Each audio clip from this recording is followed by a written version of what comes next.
noon in the tropical rainforest.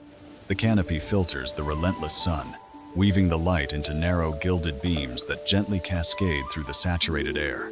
Suspended dust particles drift along microscopic thermal currents. The humidity here settles, embracing the forest floor in a deep, undisturbed stillness. To the untrained eye, this profound quiet mimics serenity. The tropical rainforest is a vertical empire. Billions of leaves act as biological solar engines, fueling a vast, stratified world. Descending from the canopy, the focus shifts to a towering ancient tree. Its massive trunk bears the mechanical scars of centuries, a complex topography of deep fissures, creeping epiphytes, and natural cavities hollowed out by slow fungal decay. These structural anomalies are not signs of decay, but essential microhabitats within the larger ecosystem.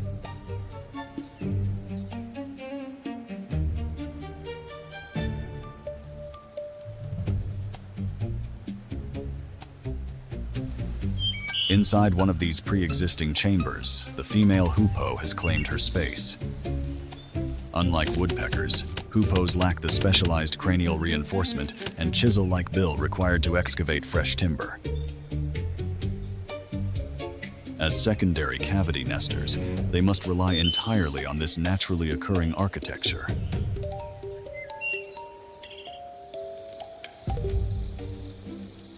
Choosing this specific cavity is a critical ecological calculation.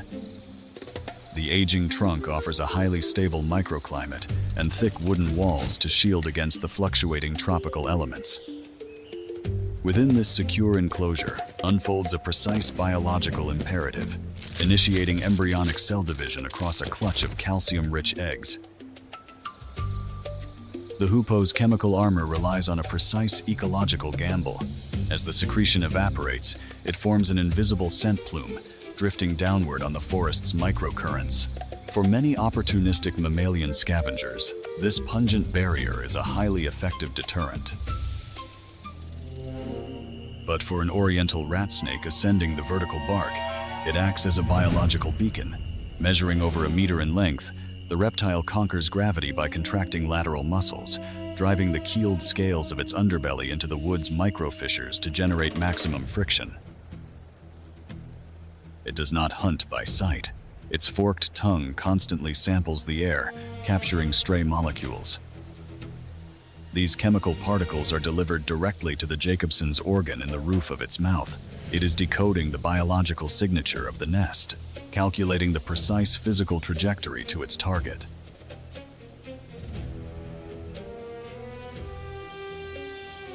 As the reptile breaches the threshold of the hollow, the dynamic shifts instantly from chemical deterrence to mechanical defense. The hoopoe triggers an automatic threat display. Her crest flares into a vibrant, rigid fan. She strikes rapidly. Her curved beak, composed of hardened keratin, transitions from a foraging tool into a precision weapon, aimed directly at the serpent's softest tissues, the eyes and the sensory pits. Engineered to swallow the clutch-intact shells and all, the serpent systematically overpowers the avian resistance, coiling its muscular frame to pin the bird back. It instantly unhinges its elastic jaw ligaments. Expanding its gape to 3 times its normal width, the reptile engulfs the biological prize. The mechanical defense has officially collapsed. The serpent has claimed the nest.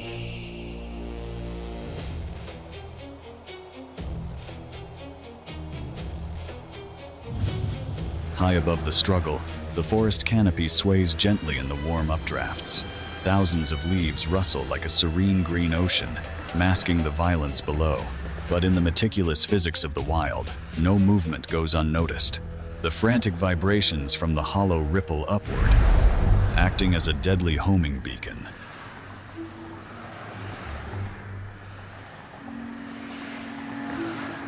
Riding these thermals, the crested serpent eagle does not arrive by chance. As a highly specialized serpentivore, its entire anatomy, from its optimized binocular vision to its calculated strikes, is engineered to eradicate snakes. To the eagle, this is not a rescue intervention. It is simply the harvesting of a prey that has exposed its position. At the exact fraction of a second the serpent commits to its meal, the eagle breaks its holding pattern. Tucking its wings, it sacrifices aerodynamic lift for pure gravitational acceleration. The air tears across its feathers with a low, menacing hiss. Down in the shadows, the snake remains blind to the sky. The raptor's optic nerve locks onto the reptile's spine, calculating the geometry of the fatal strike in real time. The kinetic impact is instantaneous. 8 talons, driven by powerful leg muscles, pierce directly through the serpent's dorsal scales, snatching it seamlessly into the air. Hoisted away from the hollow, the snake reflexively coils around the avian predator's legs in midair, a desperate attempt to cut off circulation. But it is a futile expenditure of energy. The eagle's lower limbs are armored with thick scutellae specialized keratinous scales completely impervious to reptile bites and mechanical constriction. As the canopy exhales, the mother bird's survival adrenaline slowly dissipates. Yet, safety in the wild always exacts a ruthless cost. Facing her depleted clutch, her decelerating heart rate gives way to a profound biological grief, a quiet, lingering sorrow beneath the leaves. Retreating deeper into the insulated sanctuary of the heartwood, she mourns what was lost, but fiercely guards what remains. Here, the surviving eggs, the fragile embodiment of her maternal instinct, await her warmth.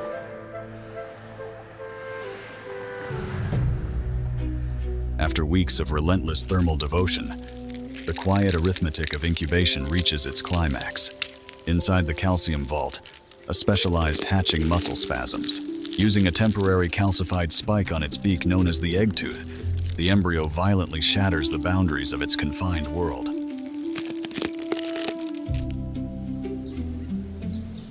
The newly hatched chicks are the ultimate definition of vulnerability.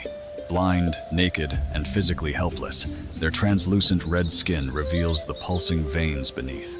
Yet, they are born with a hardwired reflex. At the slightest vibration, they lift their heavy heads and open vibrant yellow-rimmed gapes, glowing biological bullseyes for the mother in the dim hollow.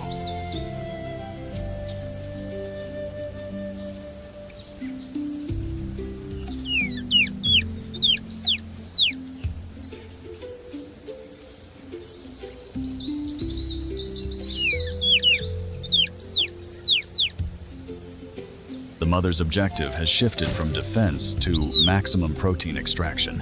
Her elongated, curved beak is not merely a weapon. It is a highly sensitive tactile probe, engineered to locate subterranean invertebrates hidden deep within the soil matrix. She carries a single, nutrient-dense pupa, a concentrated capsule of energy, forged in the damp earth, now destined for the canopy.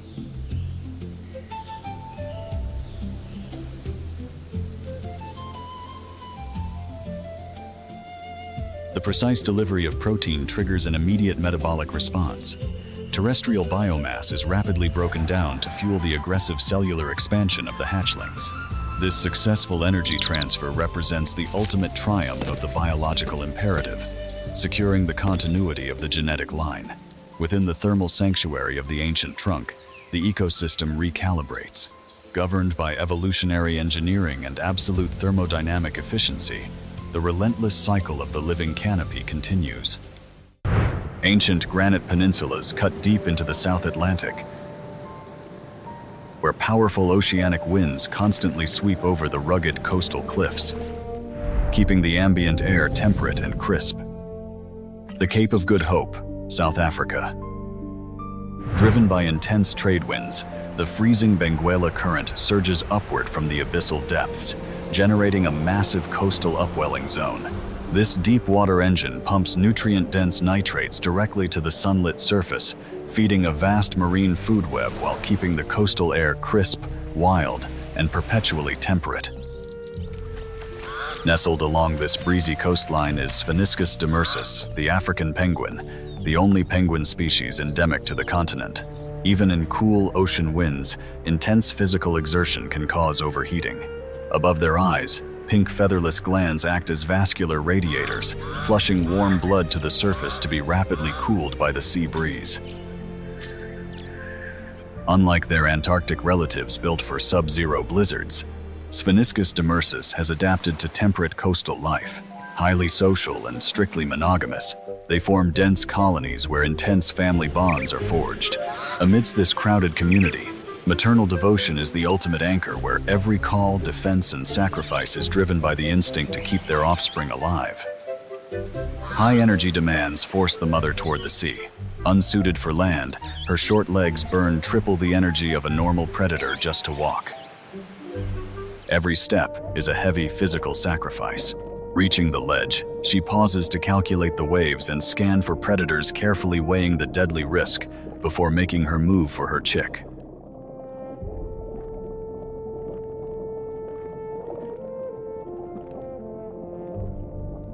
Beneath the surface waves, in the dim blue depths of the pelagic zone, a female great white shark Carcharodon carcharias rests after an exhausting gestation. Unlike most fish, she gives birth to live young, completing an 11-month internal development cycle in total seclusion. A litter of neonates, under 1 meter long, emerges with fully mineralized jaws and functional dermal denticles. Without postnatal milk, maternal investment is paid in blood and energy, the mother relentless in her hunts to fuel embryonic growth, choosing deep seclusion to deliver her litter away from predators. Suddenly, an anomalous rogue wave driven by deep ocean swells colliding against coastal shelves crashes violently over the rocks, sweeping the penguins into a chaotic vortex of churning white water. Beneath the surface, the aquatic chaos triggers a sensory explosion.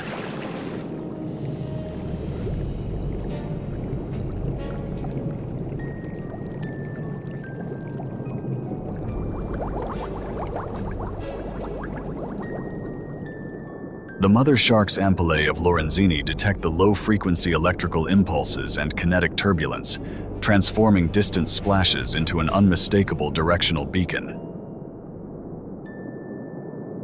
Driven by severe postpartum metabolic deficit, her exhaustion vanishes. Leaving her vulnerable neonates safely in the quiet shallows, she abandons maternal seclusion and initiates a high-speed vertical ascent, utilizing powerful caudal oscillations to bridge the water column. Rocketing upward at peak velocity, she breaches the surface trajectory. With jaws agape, lined with replaceable serrated teeth, she executes a calculated ambush from below, transforming the penguin's fatal fall into a lethal intersection of two evolutionary worlds.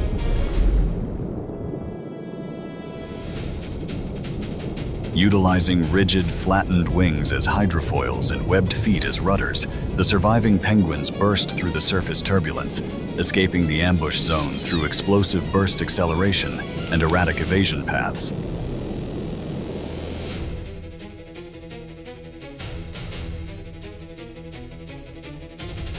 Returning ashore with crops laden with schooling pelagic fish, the mother initiates an immediate physiological transition, regurgitating predigested, nutrient-rich lipids to fuel her chick's rapid metabolic growth, successfully completing a high-risk evolutionary cycle of endurance, sacrifice, and generational survival. The mother transfers nutrient-rich fish directly to her chick, delivering the essential caloric intake required for its rapid cellular and physical development. As dusk descends over the coastal granite, the fading sun paints the horizon and temperatures drop sharply. This triggers behavioral thermoregulation as the colony settles into the long night, marking the completion of another demanding cycle where every hunt, escape, and maternal sacrifice ensures that life on the edge endures.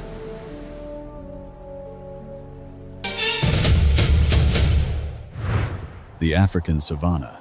Beneath this sweeping ocean of green lies a highly complex, invisible network of biological information, drifting on the air currents.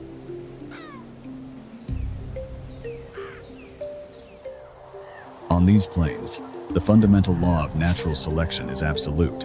The strong survive, while the weak are eliminated. Pause 1S. It is a relentless biological filter, constantly testing the physical and mental limits of every individual.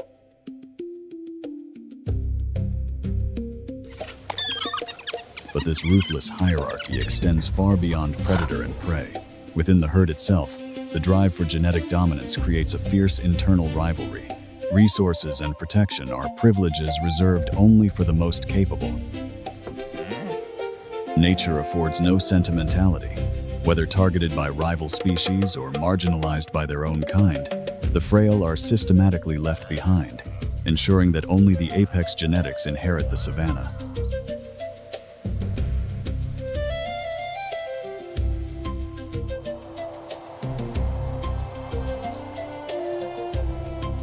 To claim the ultimate prize, the right to breed these massive Cape buffalo bulls must face a brutal test of strength. When they collide, their thick bone shields, called the boss, absorb an impact force equivalent to a car crash.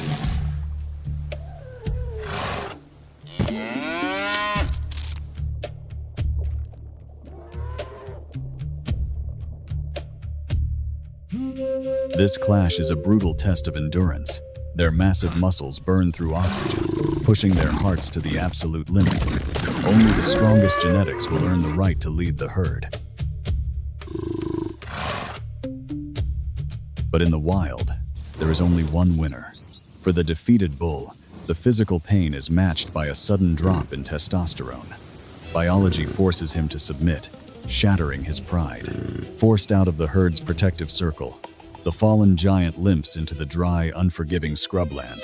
The transition from a dominant alpha to an outcast is immediate and cruel. Alone, he loses the herd's collective eyes and ears. Without this early warning system, the once untouchable king is now dangerously exposed, an isolated target in a landscape full of predators.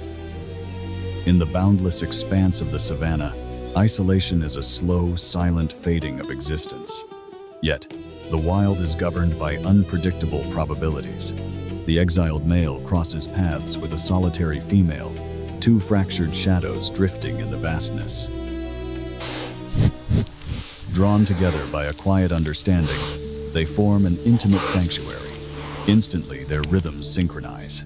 4 eyes and ears move in harmony not just to map threats, but to watch over one another, restoring a sense of safety they had both lost. As the perilous process of parturition anchors the female to the earth, the male makes a critical tactical decision. He physically separates himself from her side, leaving the immediate vicinity to assume the role of the ultimate sentinel. Ascending to higher ground, he exponentially expands his sensory radius. His cupped ears map acoustic anomalies, while flared nostrils aggressively sample thermal updrafts for microscopic chemical threats. But his elevated vantage point creates a fatal blind spot on the ground below. Drawn by the unmistakable olfactory signature of amniotic fluid, a solitary lioness has already breached their perimeter. The lioness begins her stalk, directly targeting this newly exposed gap in their defense. Compressing her spine and lowering her center of gravity, she utilizes the dry savanna grass as a dynamic optical illusion to camouflage her approach. Every padded step is mathematically calculated to absorb vibration and silence her approach. The lioness moves strictly downwind, ensuring her scent profile is blown away from the sentinel's sophisticated radar. Inch by inch, she bridges the gap.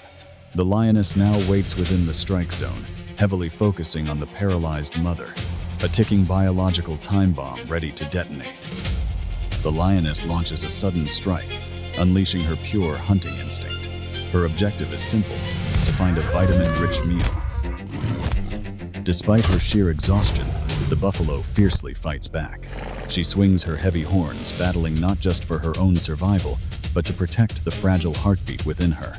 She is enduring 2 agonies at once: the grueling toll of labor and the predator's deadly strike.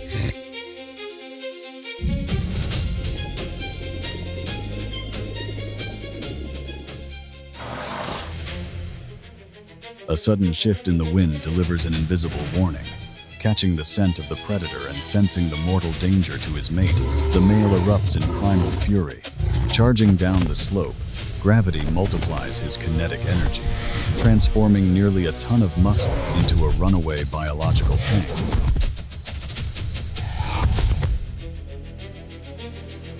Reaching maximum velocity, the male buffalo delivers a devastating blow. The massive kinetic force strikes the lioness directly, instantly crushing her predatory advantage with absolute muscle power. Built for stealth rather than absorbing heavy blunt force trauma, the lioness is staggered. Faced with the male buffalo's desperate defense of his partner, her survival instinct quickly overrides her hunger.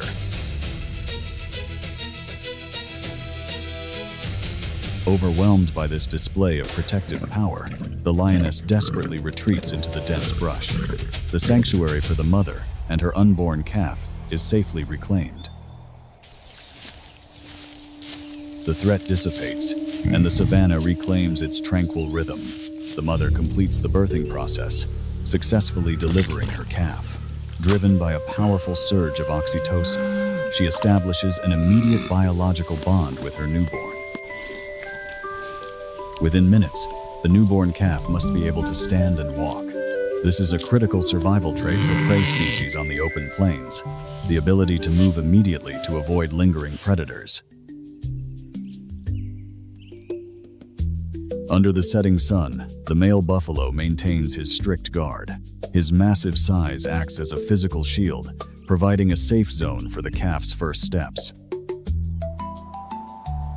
The successful defense has secured the continuation of their bloodline. As the family of three walks together toward the horizon, a new generation begins its journey. The cycle of life on the savannah continues.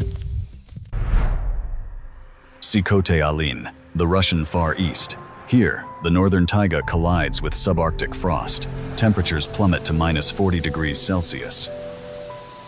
Winter in this mountain range is not merely a season, it is a metabolic crucible. To survive, every organism must ruthlessly optimize its thermal economy. The snow layer is both an executioner and an insulating shield. Sikhote-Alin, a deep freeze where survival dictates a radical biological response. The reindeer engineered to withstand the thermal drain. Their coat is composed of hollow hair shafts, trapping air to create an absolute vacuum of insulation. The muskox adheres strictly to Bergmann's rule, a massive body with a low surface area to volume ratio to minimize heat loss.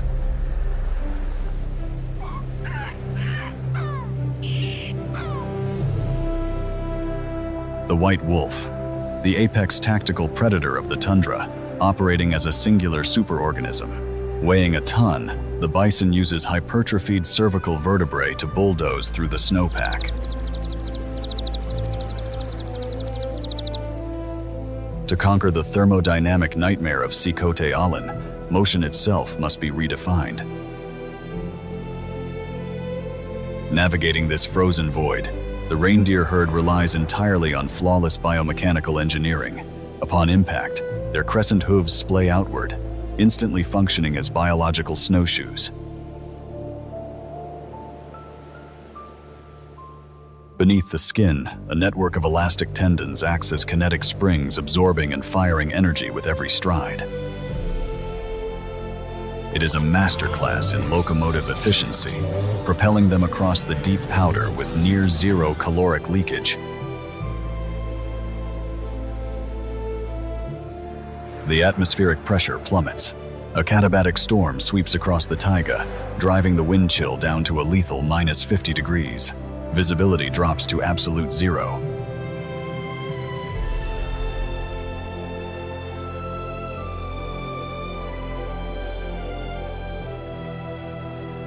The thermodynamic tax on every living organism instantly doubles.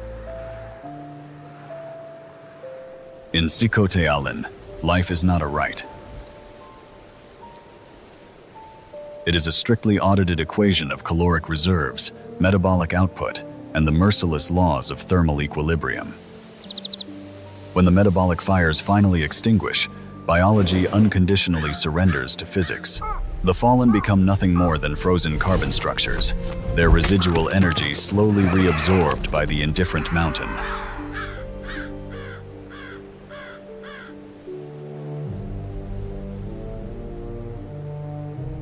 Into the teeth of the blizzard, the Wapiti herd presses forward. To combat the lethal wind resistance, they adopt a strict aerodynamic drafting formation. Yet, amidst the blinding whiteout, the remaining fauna anchor themselves against the vortex, pushing their metabolic engines to the absolute brink in a defiant standoff against the ice.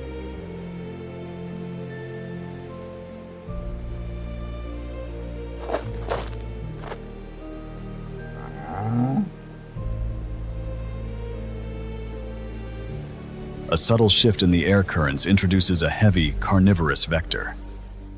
The prey do not need to see the predator. Their olfactory receptors have already confirmed the arrival of an inescapable apex threat. The localized ecosystem has detected a massive, 300-pound anomaly moving flawlessly through the powder. The katabatic winds show no mercy, but the Amur tiger remains anchored. At rest, her massive muscular furnace operates in idle mode.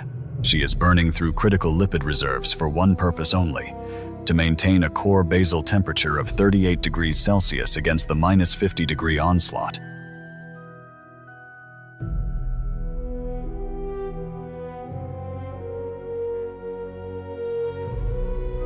But this thermal shielding comes at a catastrophic metabolic cost.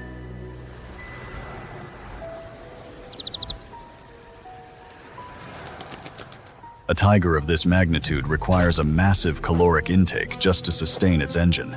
Inaction is not a strategy. It is a countdown to starvation. The blizzard hasn't trapped her, it has forced her hand.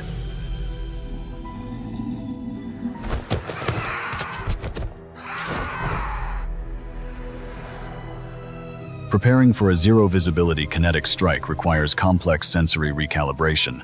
The tiger's vibrissae, the highly sensitive facial whiskers, act as a tactile radar, detecting microscopic shifts in air pressure. She is actively filtering the chaotic frequency of the storm, isolating the faint, low-frequency acoustic signatures of struggling prey. Through the localized whiteout, a secondary predator navigates the thermodynamic wasteland, the Eurasian wolf. It moves at a deliberate, low-output trot to minimize caloric burn. Its paws, functioning as thermal insulators, barely compress the powder. The wolf is operating on a severe energetic deficit. Every step without a kill pushes it closer to metabolic failure.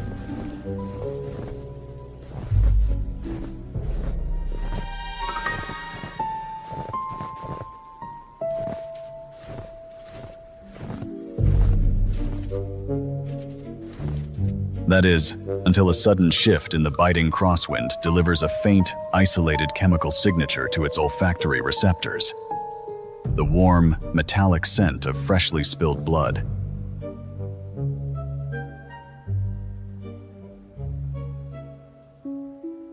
Suddenly, its forward momentum ceases. The olfactory bulb, packed with millions of receptors, has intercepted a microscopic vector, a thermal signature hidden within the drift. The Arctic hare.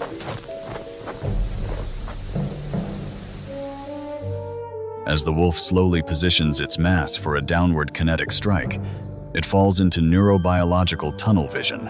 The predator's auditory cortex locks exclusively onto the faint, rhythmic respiration of the hare. But this absolute fixation creates a fatal blind spot. In its meticulous effort to shift its weight, the wolf fractures a hidden layer of subterranean ice. A sharp, macroscopic acoustic snap shatters the silence.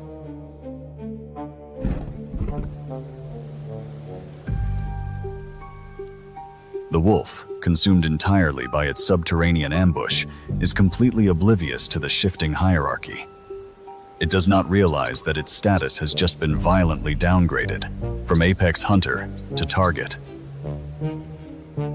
Relying entirely on cryptic coloration, the hare's pelage blends seamlessly into the snowpack.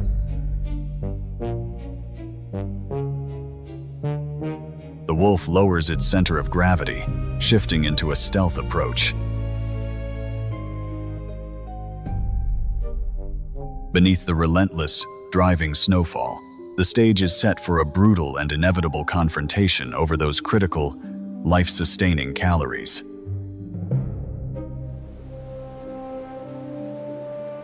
Relying entirely on cryptic coloration, The hare's pelage blends seamlessly into the snowpack. The wolf lowers its center of gravity, shifting into a stealth approach.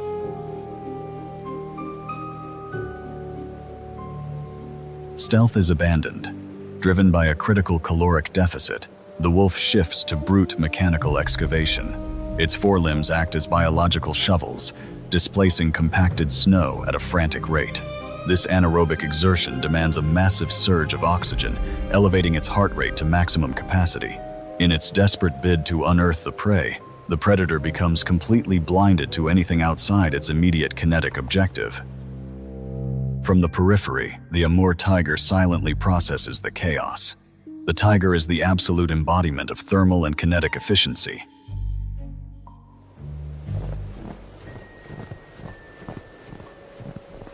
While the wolf rapidly depletes its finite energy reserves, the tiger remains anchored. The tiger's binocular vision calculates the exact interception geometry. The tiger is no longer tracking a microscopic scent. The tiger is actively locking onto an exhausted, high-value target that has effectively trapped itself. The taiga snowpack becomes an arena of intense biomechanical contrast. Driven to the brink of metabolic failure, the Eurasian wolf abandons all caution. The wolf utilizes its forelimbs as biological excavators, violently burning through its final anaerobic reserves to breach the subniveum layer. This singular kinetic obsession causes a complete cognitive collapse, blinding the wolf to its macro environment. The structural integrity of the subniveum refuge finally fails. The Arctic hare is forcefully ejected to the surface. The breach immediately triggers a fight-or-flight endocrine response, flooding its cardiovascular system with adrenaline. Its hind legs, densely packed with fast-twitch muscle fibers, execute an explosive kinetic launch accelerating to 60 kilometers per hour in seconds. The localized ecosystem violently erupts into a multi-tiered thermodynamic chase. As the wolf tears into its fresh kill, its body redirects all energy inward. Blood rushes away from its senses to fuel digestion, locking the predator into a temporary state of oblivion. Blinded by the meal and deafened by the crunch of bone, the wolf has no idea its victory has just created its greatest vulnerability.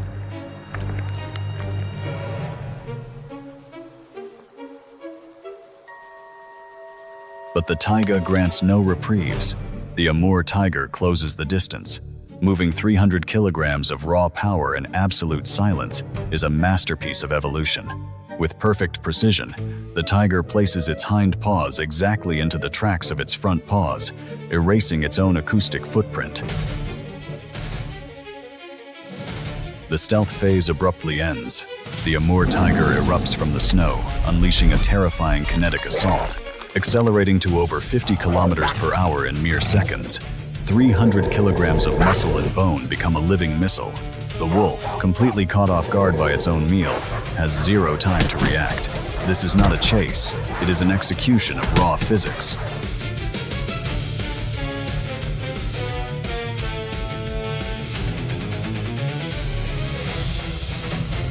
The impact is devastating, but the Eurasian wolf is a resilient survivor, instinctively fighting back with desperate ferocity. However, the biomechanical mismatch is absolute. The tiger's massive forelimbs, armed with retractable claws, grapple and lock the prey, neutralizing the wolf's mobility.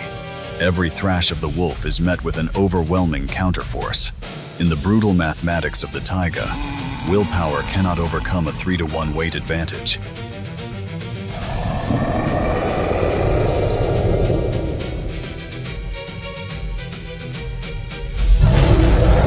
The climax of the struggle arrives. The tiger's jaws, capable of generating over 1,000 pounds of bite force, finally lock onto their target. A precision strike to the cervical vertebrae severs the spinal cord, inducing immediate paralysis. The desperate struggle ceases. As the snow dust settles, the Amur tiger reclaims its ultimate prize, not just a meal, but its undisputed title as the apex lord of the mountain. Ravens, the ultimate opportunists of the taiga, sound their requiem. Their echoing cries are not mourning the dead. They are an acoustic broadcast, signaling a newly available caloric surplus to the rest of the flock. As solar radiation fades, the lethal temperatures of Sikota Alin plummet once more. But tonight, the monarch of the snow breathes easily. In this brutal equation of energy and ice, equilibrium has been violently restored.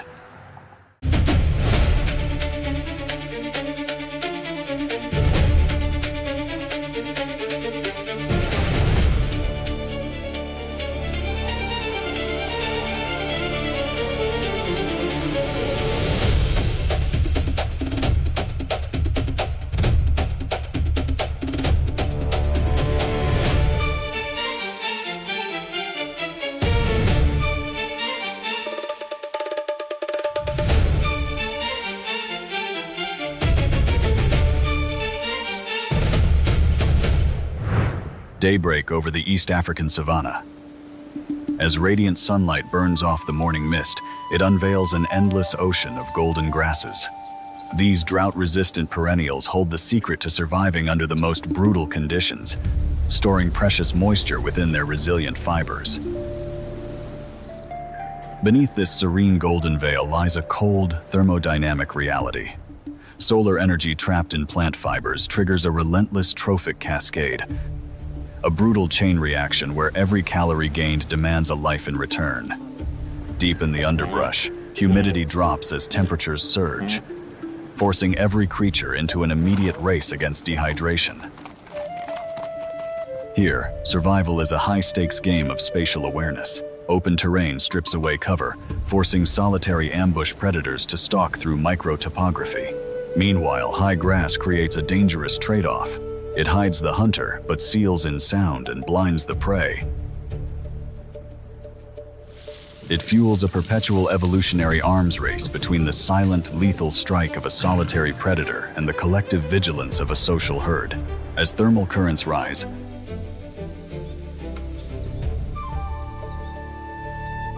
another unforgiving shift begins in Earth's ultimate biological arena.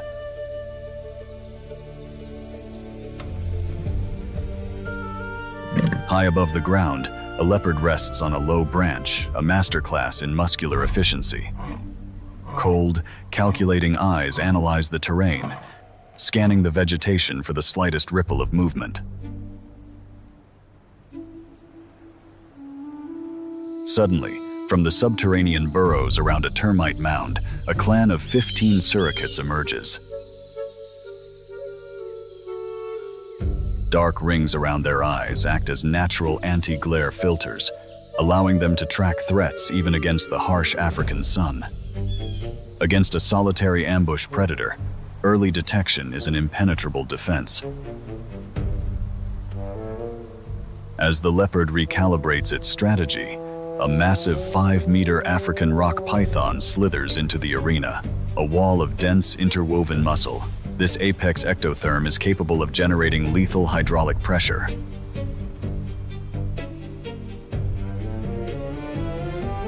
Positioned in the shadows, the leopard holds its ground, coolly evaluating the giant reptile. Two apex predators now stand at the same crossroads, locked onto the exact same target, the surrogate colony. But the leopard hesitates with calculating intelligence. It yields the first move to the serpent, choosing to analyze the colony's defensive reaction before committing its own precious energy to the strike.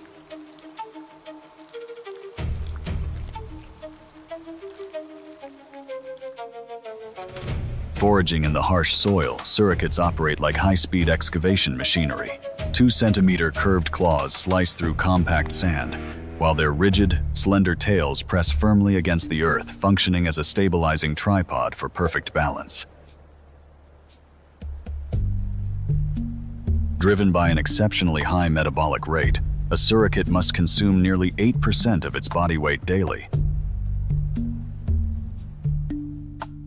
Pausing between hunts, the mob huddles together for social grooming, a critical behavior that lowers stress hormones and reinforces group cohesion. Meanwhile, the dominant alpha pair patrols the perimeter.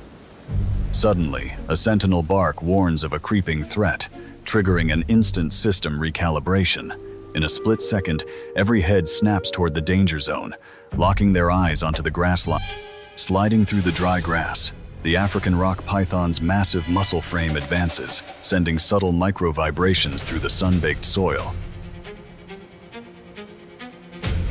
The surrogate mob deploys a violent, highly coordinated mobbing response. Forming an elastic ring, individual surrogates take turns lunging at the serpent's flank, biting its scales, and retreating instantly to break its focus.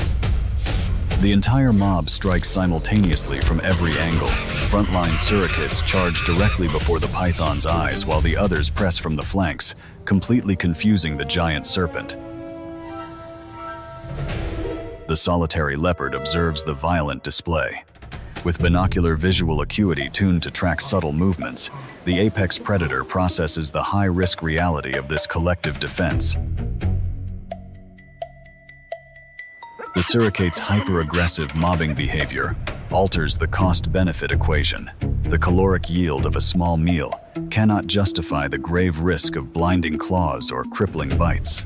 Turning back, the leopard silently retreats into the brush. The surrogate mob stands fused like a single, unbreakable organism, bristling with unyielding hostility as they lock their eyes on the trees. Before them, each step back is an agonizing concession to hunger for the leopard.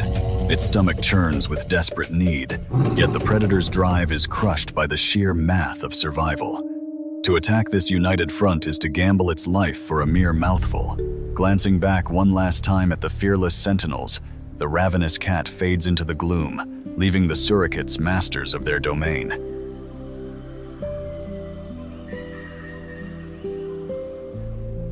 As the tension dissolves, the sun sinks below the Kalahari horizon, bathing the arid expanse in deep amber hues.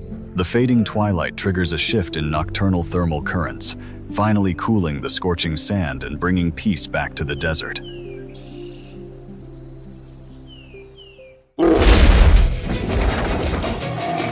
The Serengeti, a hyper-competitive biome where survival is dictated by a brutal trophic hierarchy. This constant biological warfare drives an escalating evolutionary arms race. Prey adaptations are continuously tested by the refined lethality of apex predators. When trophic levels collide, the ensuing clash is governed strictly by biomechanics and brute force. Here, the right to exist is won in fractions of a second.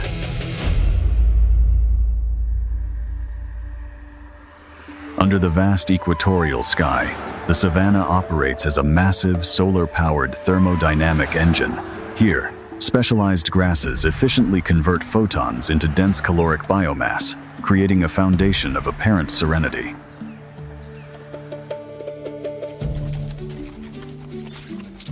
Roaming across this sun-drenched landscape, vast biological consortiums of primary consumers engage in peaceful, synchronized foraging.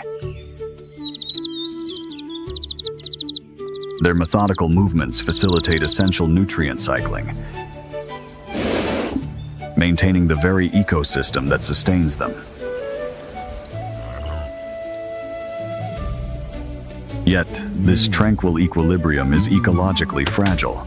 As heads lower to maximize caloric intake, collective vigilance naturally degrades.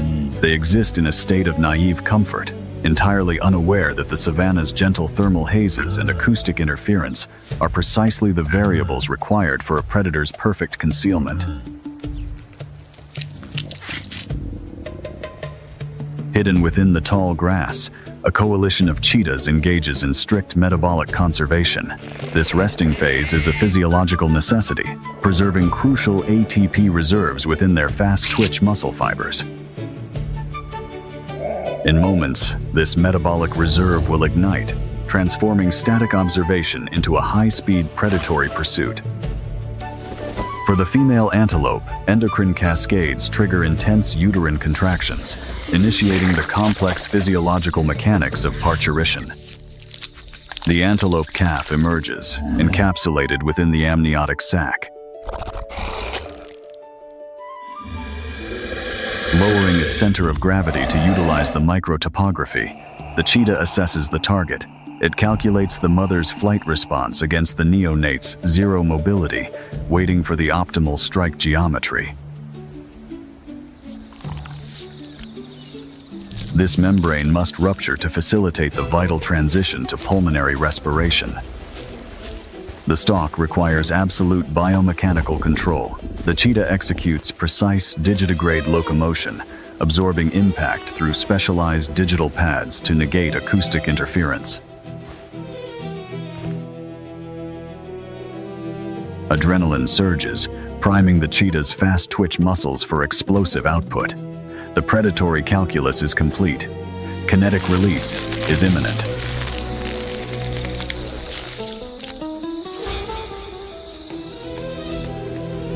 The kinetic chain erupts, unleashing the absolute pinnacle of terrestrial speed. The cheetah's hyperflexible spine coils and fires like a biological spring, launching it over 7 meters in a single fluid bound.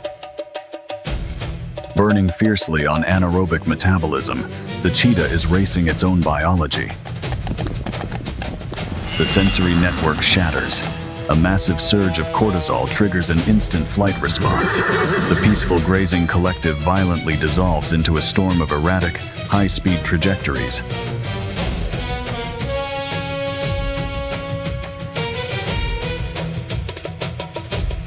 But the savannah's math is ruthlessly pragmatic. To secure its genetic future, the herd actively abandons the slough. The mother and her neonate are left exposed. The unavoidable ecological toll. Still encased within the amniotic membrane, the neonate is ecologically anchored, a static target devoid of any kinetic defense. The cheetah strikes, a flawless execution of predatory geometry, capitalizing on the ultimate biological vulnerability.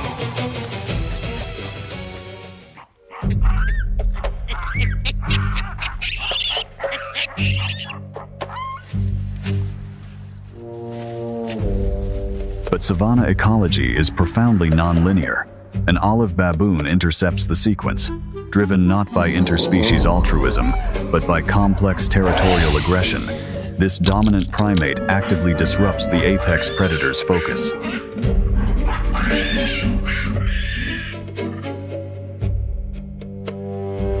An adult baboon intervenes. This is not interspecies empathy, but preemptive predator harassment. The primate views the cheetah as a threat to its own troop, using its 2-inch canines to actively drive the feline out of its foraging ground.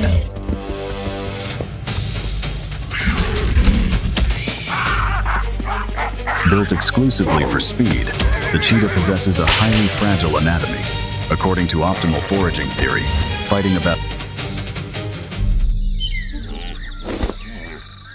guided by primal instinct, the newborn takes its first wobbly steps. It drinks the colostrum, a biological liquid gold packed with maternal antibodies, gifting its fragile immune system the ultimate armor for the life ahead.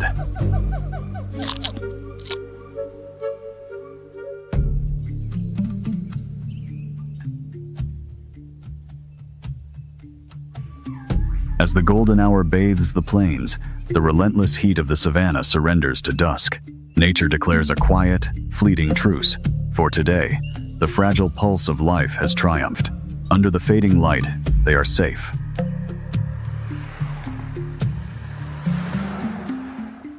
Nature's most breathtaking landscapes often hide the deadliest arenas. The Chulishman River Valley, a fortress of stone carved by ancient ice.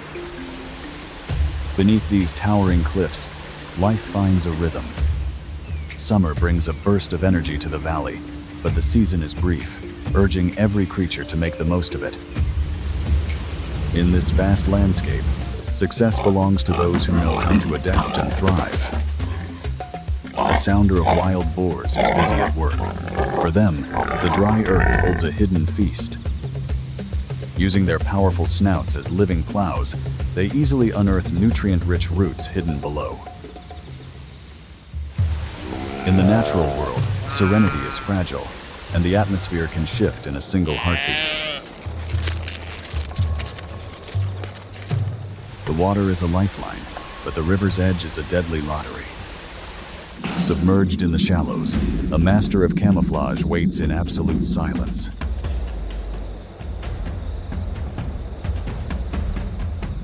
Further along the riverbank, the valley reveals a softer side. For an expecting lioness, the peaceful shallows provide a quiet sanctuary to prepare for new life.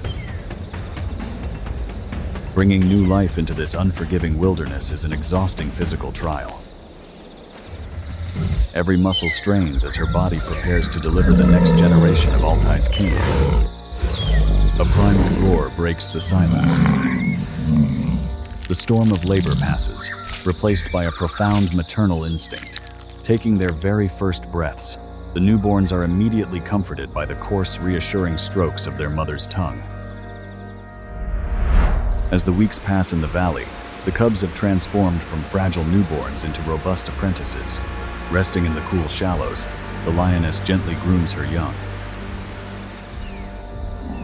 For the tiger family, play is survival. Each pounce hones their deadly ambush skills. A herd of wildebeests grazes peacefully in the open valley. They rely on hundreds of eyes and ears for a collective defense. But the tall summer grass provides a false sense of security. They are entirely oblivious to the phantom watching from the shadows. Raising growing cubs demands a staggering amount of energy. To sustain her family, the tigress must now put her deadly skills to the ultimate test.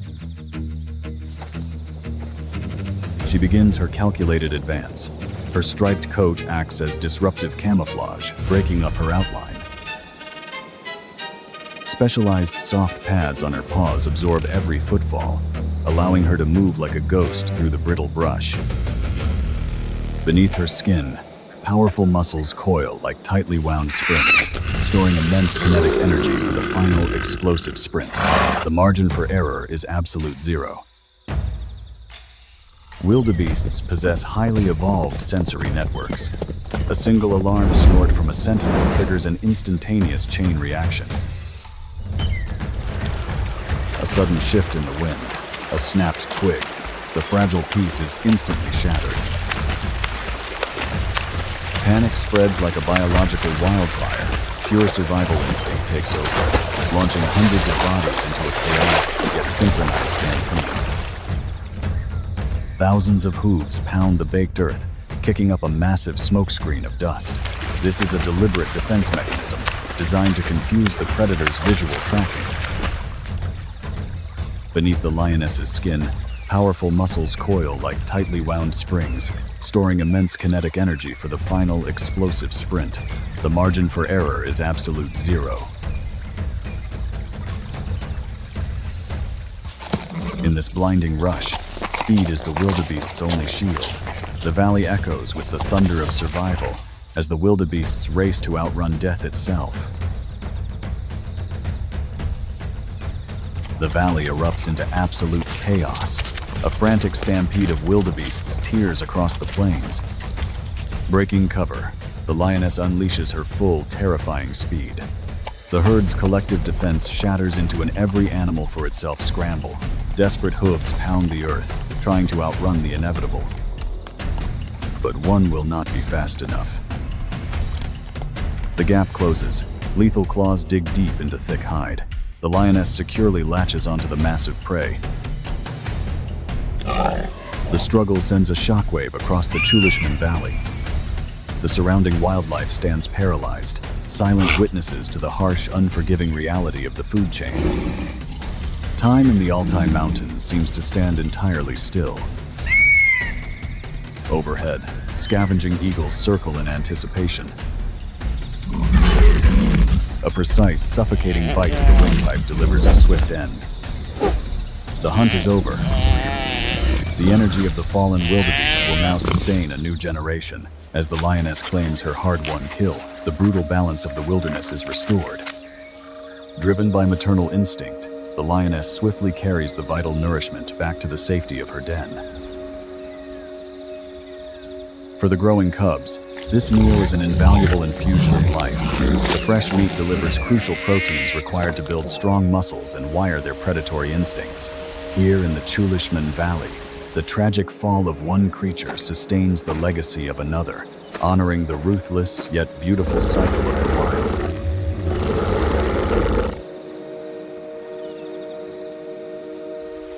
As the sun finally dips below the rugged peaks of the Altai, The chaotic dust of the hunt has settled, replaced by a profound, heavy silence. The valley breathes once more.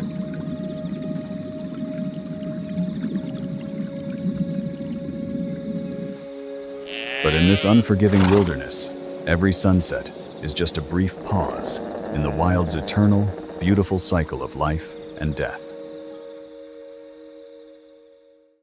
The African savannah, at the height of the dry season. It is not a barren wasteland, but a masterclass in ecological patience. Out here, energy is the ultimate currency. To endure the solar radiation, the grass eaters enter a waking meditation, actively down-regulating their metabolism. Lowering their metabolic rate, the hunted shift posture to deflect heat while their senses map the wind, a silent biological triumph. Lionesses initiate a calculated metabolic shutdown to regenerate fast-twitch muscle fibers, preserving maximum kinetic potential for the upcoming fierce hunts. This process demands 20 hours of deep rest to fuel their explosive anaerobic sprints.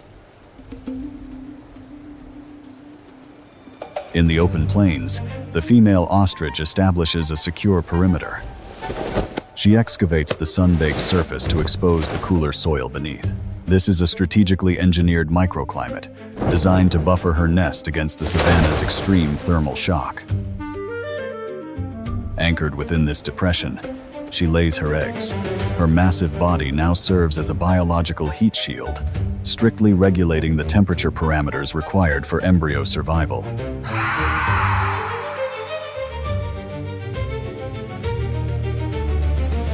Each egg is an evolutionary marvel.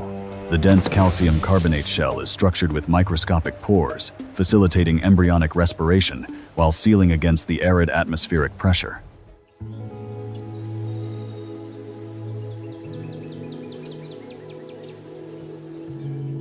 Shattering the calcium shell, the chicks emerge precocial, biologically equipped to walk the savanna within minutes.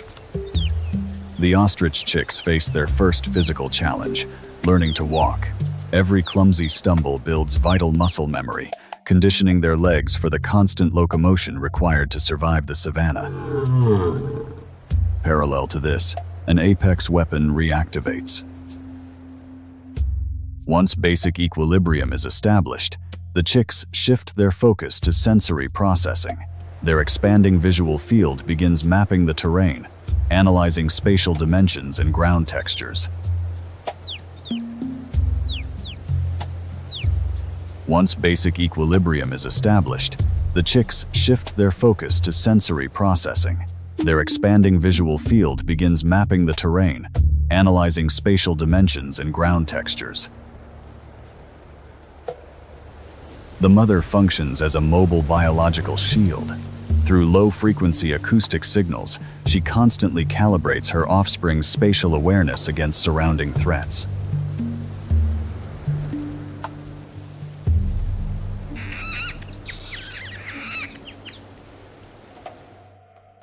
Transitioning to ambush mode, the lioness employs pure acoustic stealth.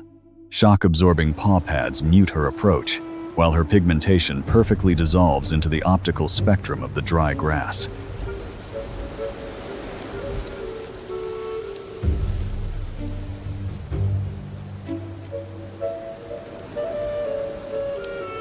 Stalking relies on geometric precision. The lioness systematically exploits topographical blind spots to close the distance without triggering the prey's visual radar. The physiological equation reaches critical mass. The lioness must breach the 30-meter strike radius before the mother's threat detection network registers the anomaly. The stealth perimeter collapses. The lioness detonates her fast-twitch muscle reserves, unleashing an explosive burst of anaerobic power to reach maximum velocity in mere seconds. The chick's newly mapped neural pathways instantly switch to survival mode. It executes erratic, sharp-angle evasions, forcing the much heavier predator to constantly recalculate her intercept trajectory and bleed vital momentum. This chase is a lethal biological countdown, Built for explosive sprints, the lioness rapidly overheats. She must strike within seconds, or thermal exhaustion will completely shut down her muscles. Triggered by acute acoustic distress signals, the mother intercepts. Reaching bipedal speeds of 70 kilometers per hour, she weaponizes her massive kinetic energy, instantly severing the predator's strike trajectory.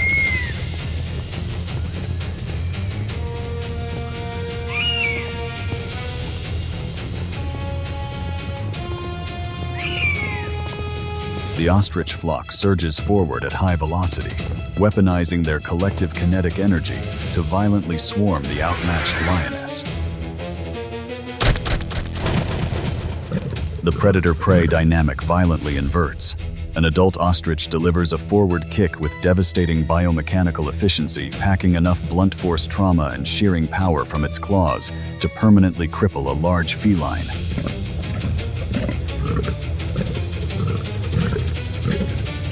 The predatory threat neutralized. The flock's elevated adrenaline levels rapidly baseline. The mother immediately reconnects with her chicks, employing tactile stimulation to assess their physical integrity and stabilize their physiological stress.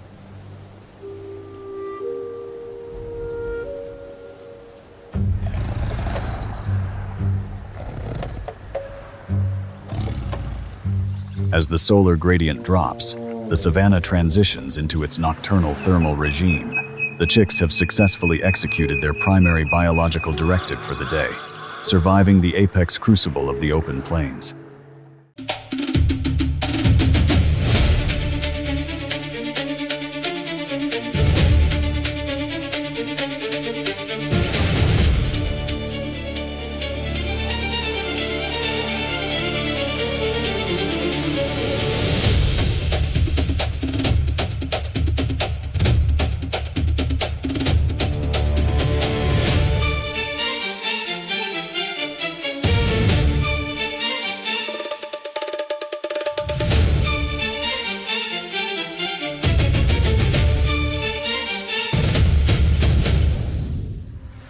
The African savanna.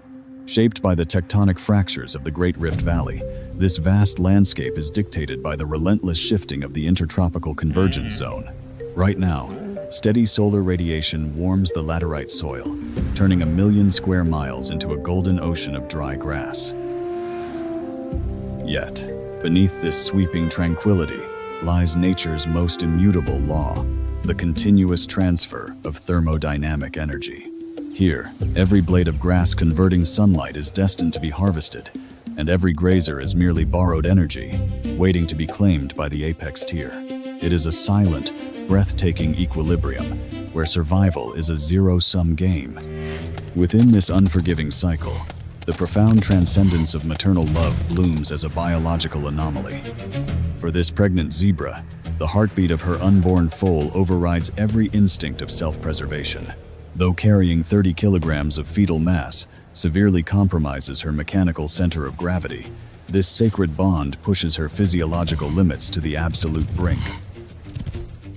Behind her, the apex predator arrives to claim that borrowed energy, the African lioness. Operating on pure biomechanical explosive power, her physiology is packed with fast-twitch muscle fibers capable of accelerating to 80 kilometers per hour in mere seconds. Driven by a massive surge of adrenaline, the prey is funneled toward a critical ecological boundary, the river. Water means salvation from the terrestrial predator, but it introduces a fatal new variable, the aquatic ambush. Survival now depends entirely on hydrodynamics and a calculated leap of faith. Driven by a massive surge of adrenaline, the prey is funneled toward a critical ecological boundary, the river. Water means salvation from the terrestrial predator, but it introduces a fatal new variable, the aquatic ambush. Survival now depends entirely on hydrodynamics and a calculated leap of faith.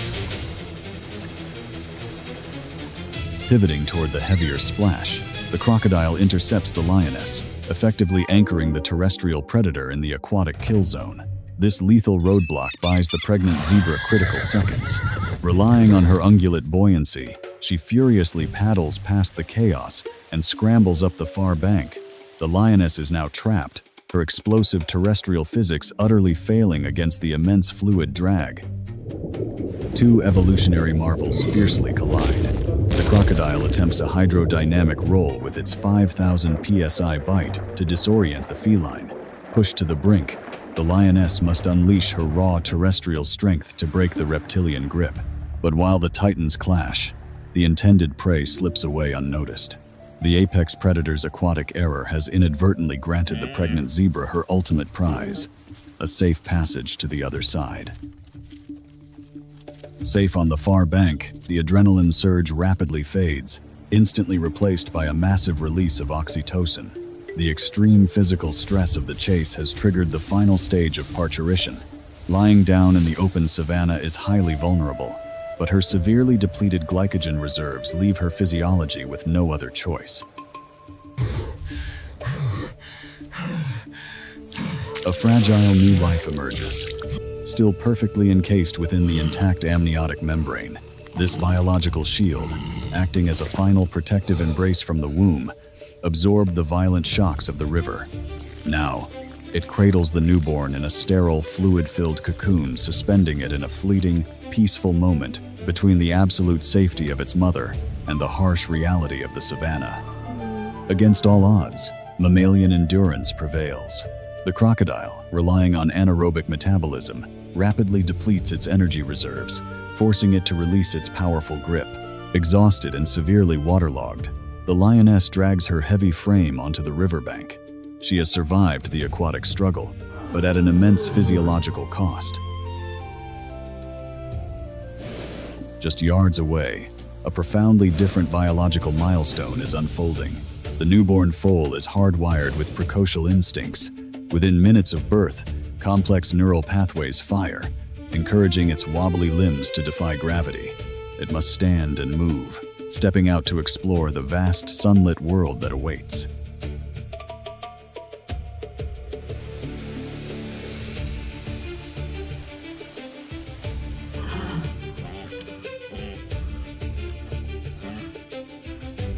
Driven by innocent curiosity, the foal takes its first clumsy steps toward the tall grass, briefly wandering away from its resting mother. In a startling twist of ecological fate, it steps directly into the line of sight of the exhausted feline. A sudden flicker of predatory focus returns to the lioness's eyes. In the vast theater of the African savanna, a breathtaking encounter is set. Innocent curiosity meeting desperate exhaustion. The feline's predatory hardwiring temporarily overrides its profound physical exhaustion. Relying on deep-seated muscle memory, she lowers her center of gravity and silently navigates the tall grass. It is a calculated, desperate stalk, driven by a sudden surge of dopamine as she prepares to launch her final ambush. Suddenly, the apex predator breaks cover, launching herself forward. Her target is the isolated newborn, but the explosive acceleration is missing, severely compromised by her earlier aquatic struggle. Seeing the massive feline rapidly closing the gap, the fragile foal is thrown into sheer panic, its unsteady limbs scrambling frantically for traction. Hearing the desperate cry of her foal, the mother immediately rushes to the rescue. Fueled by a massive surge of adrenaline and maternal aggression, one of nature's most formidable forces. Raising her head, she lets out a resounding call, sending an urgent rally signal to the rest of the zebra herd. Within seconds, her family thunders in. They converge into a solid wall of hooves and muscle, forming an impenetrable collective defense. The arriving herd doesn't just bring numbers, they bring an unbreakable family bond. It is a profound display of unity, a collective shield forged from empathy and mutual survival. Trembling from both physical exhaustion and utter terror, the lioness is forced to turn and flee for her life. In this fleeting moment, the ultimate hunter cowers before her prey, and the harsh hierarchy of the savanna is spectacularly inverted. As the threat dissolves into the vast horizon, the savanna reclaims its peaceful rhythm. The mother gently approaches her trembling foal. Her tender tactile comfort is nature's most powerful medicine, rapidly lowering the newborn's cortisol levels and soothing its fragile nervous system after the shock.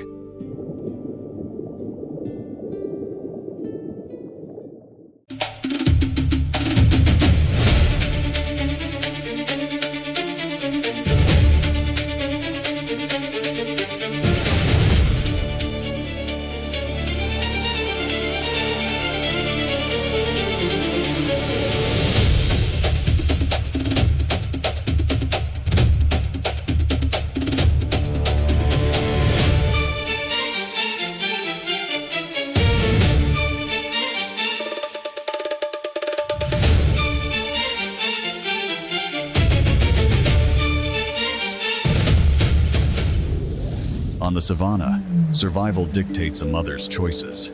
For a flightless giant, dense bushes aren't safe hiding spots. They are deadly ambush zones. That is why this mother ostrich nests directly in the open plains. Trusting her 360-degree vision, she turns her own body into a living shield, quietly watching over the lives about to be born. The African savanna is a realm of absolute exposure. Here, the endless sea of grass offers no true sanctuary. Survival in this vast open theater is governed by an immutable law. Every presence leaves a trace, and the wind will carry the secrets of the living to anyone who knows how to read them.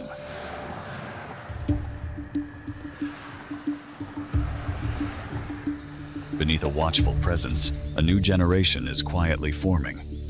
Through thousands of tiny pores in their shells, the unhatched take their very first breaths. But this rhythm of life comes with a risk. Their delicate breaths carry the faint scent of amniotic fluid into the wind, unintentionally broadcasting a silent invitation across the plains.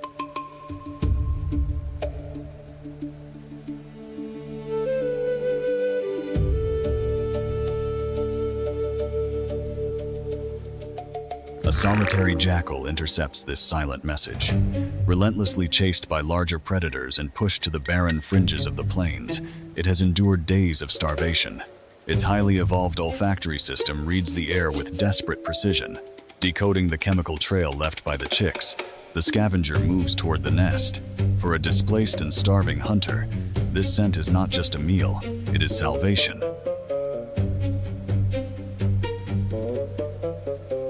The stillness shatters.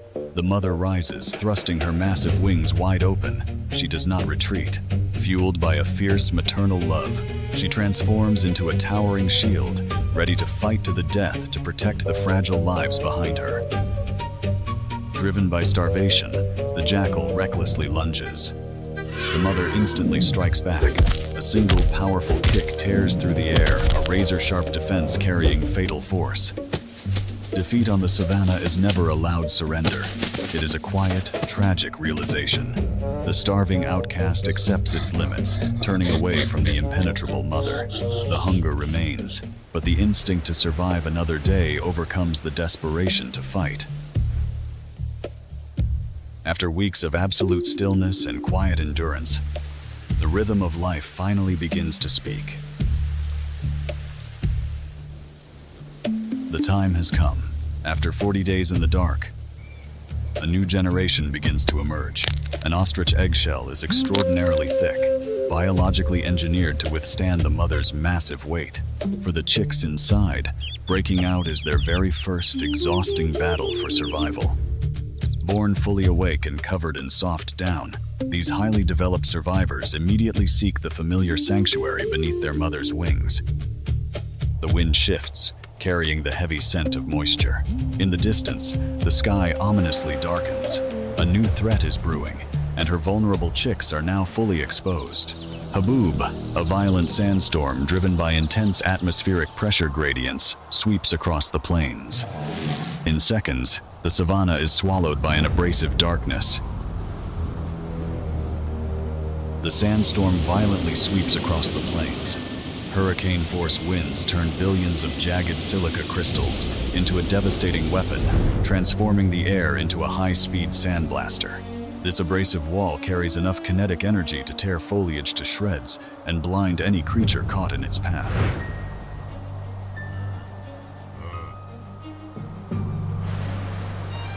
Flight is impossible, and running is futile. The mother ostrich instantly drops to the ground, transforming herself into an aerodynamic shield. Spreading her massive wings, her specialized feathers interlock to act as a biological filter, preventing the suffocating dust from invading the fragile respiratory systems of her chicks. Nature's fury makes no distinction between prey and predator. Miles away, a pride of lions is forced to abandon their territory. Even the apex predators must bow to the elements. Seeking refuge behind weathered granite outcrops, they squint against the blinding grit, completely stripped of their dominance.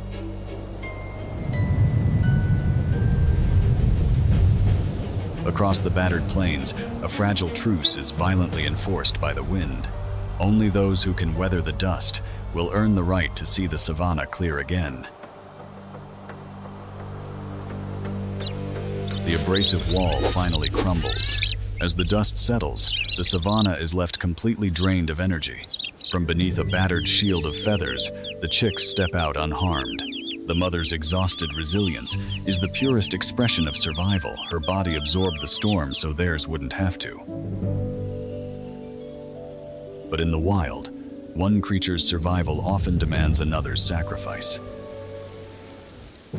Driven by a critical caloric deficit, a male lion separates from the pride. While females typically lead the hunt, severe hunger forces this heavy, muscular nomad to become a solitary assassin. His amber gaze locks onto a single wandering chick, drifting just inches beyond the mother's safety radius. Powered by massive fast-twitch muscle fibers, the apex predator accelerates to lethal velocity in mere seconds. The isolated chick is entirely defenseless. Overwhelmed by the sudden strike, it instinctively freezes a primitive survival response that offers no escape. The outcome of the hunt seems mathematically certain.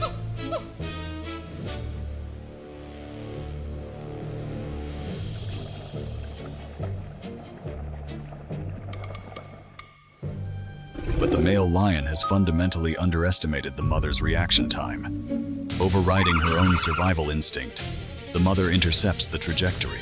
Operating on supreme bipedal biomechanics, she propels her massive frame at staggering speeds, violently throwing herself between the feline's jaws and her offspring. The avian unleashes a devastating countermeasure, concentrating hundreds of pounds of kinetic energy into a single downward strike.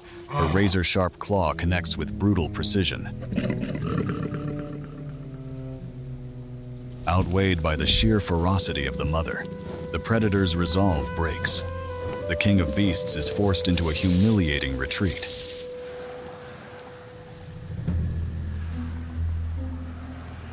The dust of battle finally settles. As the surges of adrenaline gradually subside, the mother embraces her wandering chick. Her reckless bravery is a profound testament to the evolutionary power of parental investment. Triumphant and intact, the family regroups, continuing their relentless journey across the unforgiving wild.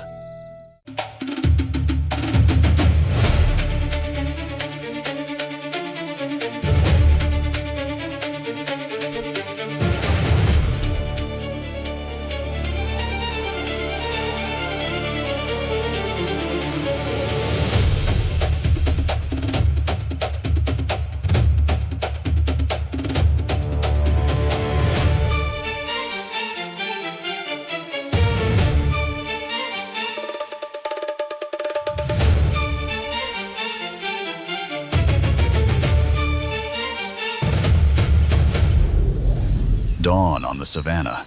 Ambient temperature sits at 18 degrees Celsius. This is the optimal thermodynamic window for apex endurance hunters. The African wild dog, Lycaon pictus.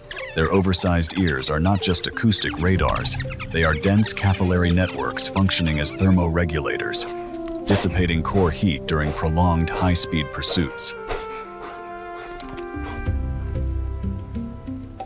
Navigating the tall grass, the pack engages in active environmental processing. Their binocular vision and directional hearing overlap. Operating in this dispersed line, they create a synchronized sensory grid, detecting the slightest kinetic shift in the savannah. The yellow stalks provide effective camouflage for herbivores. In response, this wide frontal assault acts as a biological net, mechanically designed to flush concealed targets out of the brush.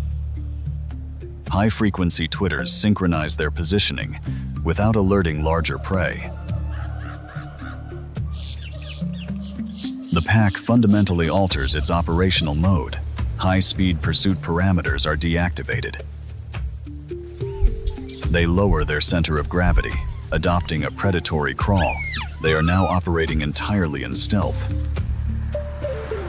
Their objective is elevated, a basalt outcrop, a natural geological stronghold that serves as a thermal sink during the night and a tactical fortress by day.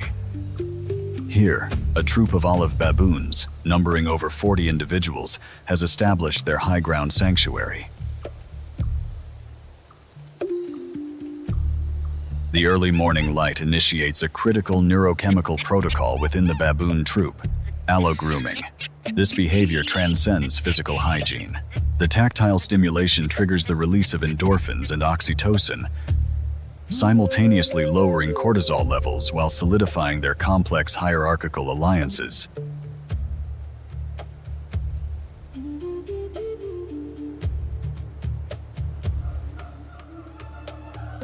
A troop of this density presents a formidable defensive matrix. The adult males act as perimeter sentinels. Biologically equipped with canines measuring up to 5 centimeters exceeding those of a leopard, they represent a lethal, high-risk variable for any approaching predator. Even after the allogrooming protocol, the troop remains anchored to the basalt outcrop. This elevated topography provides a dual biological advantage: maximum solar exposure to rapidly elevate their core body temperature after the cold savanna night, and an unobstructed 360-degree visual sweep of the surrounding biome. Within this high-ground sanctuary, internal hierarchy dictates spatial positioning. The dominant alpha males occupy the outermost perimeters. Functioning as an early warning radar system, their binocular vision scans the yellow grass for kinetic anomalies. Their physical presence deters terrestrial threats from attempting a vertical assault. In the protected center, juveniles engage in high-energy mock combat. This is not merely play, it is a critical neurological simulation. They are developing the fast-twitch muscle fibers and spatial awareness required to survive future predator encounters. All while constant low-frequency vocalizations maintain an acoustic tether between the 40 individuals. For the baboons, every day is a biological war, caught between caloric starvation and the savanna's hidden threats. Every decision is a calculated risk. Here, one miscalculation means death.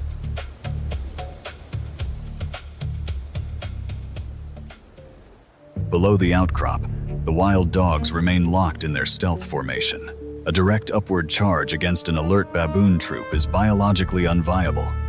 The canines are engaged in a game of thermodynamic patience, waiting for a single juvenile or subadult to miscalculate their spatial boundaries and step too close to the precipice. An underdeveloped threat perception overrides survival instincts. Driven by a caloric deficit, a naive juvenile steps outside the troop's safety zone, a fatal geometric error. The sensory trigger is pulled. The wild dogs instantly transition from stealth to maximum kinetic output, deploying a synchronized intercept trajectory. Through a suffocating high-speed encirclement, the juvenile is forced into a dead end fractions of a second before the alpha males can unleash a counter-strike. In a desperate biomechanical reflex, the juvenile exploits the canine's anatomical limitation, a lack of arboreal adaptation. It ascends a solitary acacia, a temporary vertical refuge. From the high branches, the juvenile emits a high decibel distress frequency. This is not merely a cry of fear. It is a highly evolved acoustic beacon designed to pierce the savanna's ambient noise. It carries a specific biometric signature, triggering a hardwired neurochemical alarm within the troop. The acoustic signal triggers an instant adrenaline cascade. Abandoning all foraging protocols, the alpha males mobilize into an offensive phalanx. Driven to protect their genetic investment, a multi-ton wave of primate muscle and lethal canines surges toward the tree. The siege is shattered by sheer, overwhelming kinetic force. The collision is instantaneous. Driven by kin selection, the alpha males unleash a blunt force trauma assault. Wielding 5-centimeter canines, this multi-ton wave of primate muscle shatters the dog's siege protocol. It is an asymmetrical territorial defense, neutralizing the threat in seconds and safely retrieving the juvenile.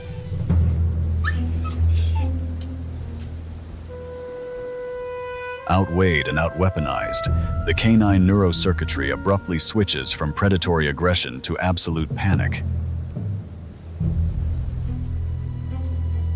In the ruthless economics of the savannah, a primate bite means septicemia and certain death. The pack dissolves into an uncoordinated retreat. But surviving the counterattack is only their first hurdle. As the adrenaline crash hits, a terrifying physiological reality sets in. They have expended a massive amount of metabolic energy for a zero-caloric return.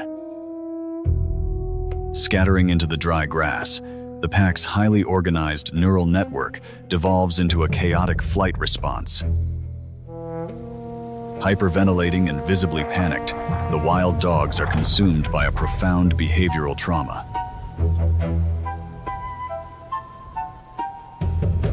The immediate terror of the primate's blunt force counterstrike quickly morphs into an existential dread.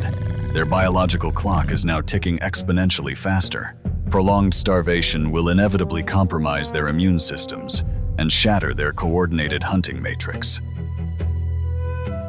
This single disastrous ambush has pushed the terrified canines to the absolute brink of caloric bankruptcy. While the baboons stabilize their acoustic tether, the desperate dogs must keep moving, haunted by the savannah's ultimate apex equation: hunt successfully or perish. This is not a tactical withdrawal. It is a blind, adrenaline-fueled rout. Tails tucked and ears pinned flat, classic morphological markers of acute subordination. They scramble erratically over the abrasive terrain. The pack's collective mind has been hijacked by the reptilian brain, driven purely by a singular imperative: put maximum distance between themselves and the primate fury.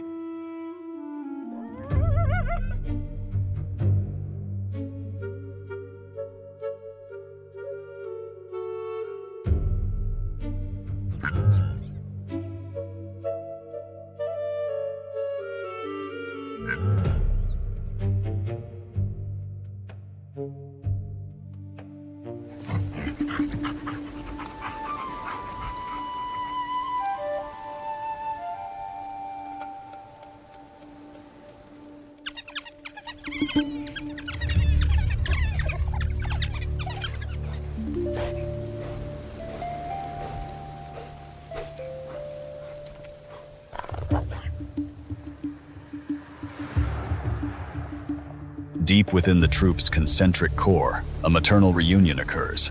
The mother retrieves her juvenile. This intense tactile interaction allogrooming triggers a massive release of oxytocin, effectively degrading the residual cortisol from the morning's trauma. The troop's fractured social matrix is chemically and physically seamlessly repaired. As the solar angle diminishes, the savannah undergoes a rapid thermodynamic shift. The diurnal cycle draws to a close. For the Papio Anubis troop, this diminishing light signals an immediate behavioral transition, abandoning all foraging protocols to retreat into an elevated nocturnal fortress.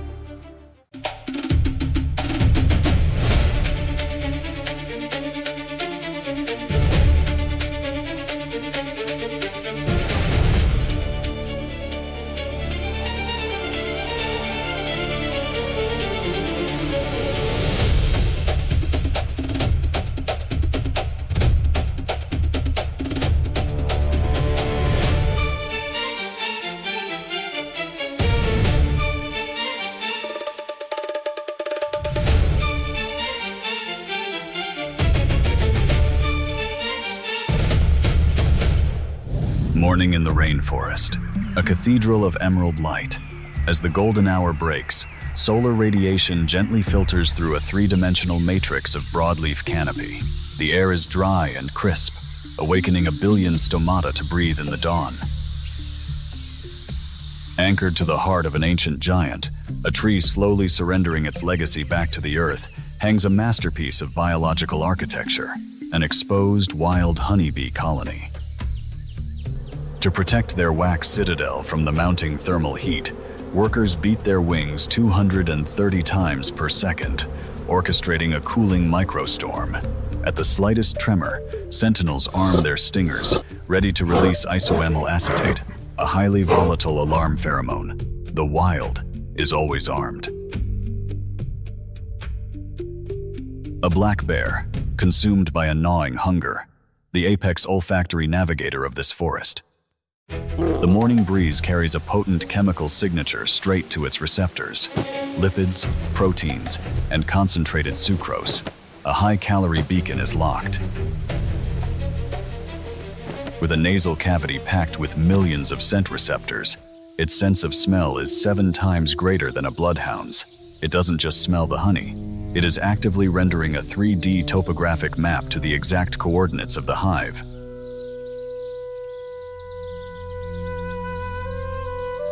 The bear's jaw delivers a crushing force of over 800 pounds per square inches, tearing through the decaying branch, anchoring the hive. The bear is actively hunting the nutrient-dense bee larvae deep inside the suspended comb, a critical, high-yield protein reserve. As the suspended fortress is violently breached, the colony's alarm system triggers into overdrive. A brutal collision between raw mammalian power and insectoid chemical warfare has officially begun.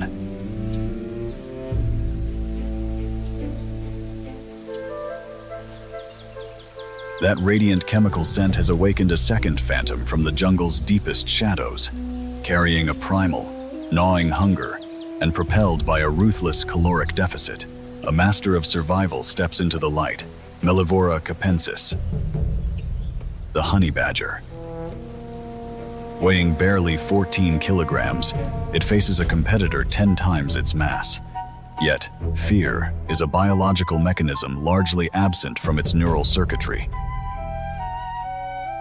Driven by an aggressive metabolic demand for the high-octane honey, the badger initiates an acoustic assault. Its characteristic shrill hiss is a calculated psychological weapon designed to disrupt the bear's focus. High in the canopy, the bear achieves a delicate biomechanical balance. Anchoring its massive frame with curved claws that act as climbing crampons, it manipulates the hive with surprising dexterity. Using its prehensile lips and a highly agile tongue, it systematically extracts the nutrient-dense pupae from the hexagonal wax matrix. This is a crucial caloric windfall, flooding its system with essential lipids and amino acids. Pacing at the base of the tree, the badger is calculating its moment for kleptoparasitism, the ecological strategy of stealing a larger predator's prize.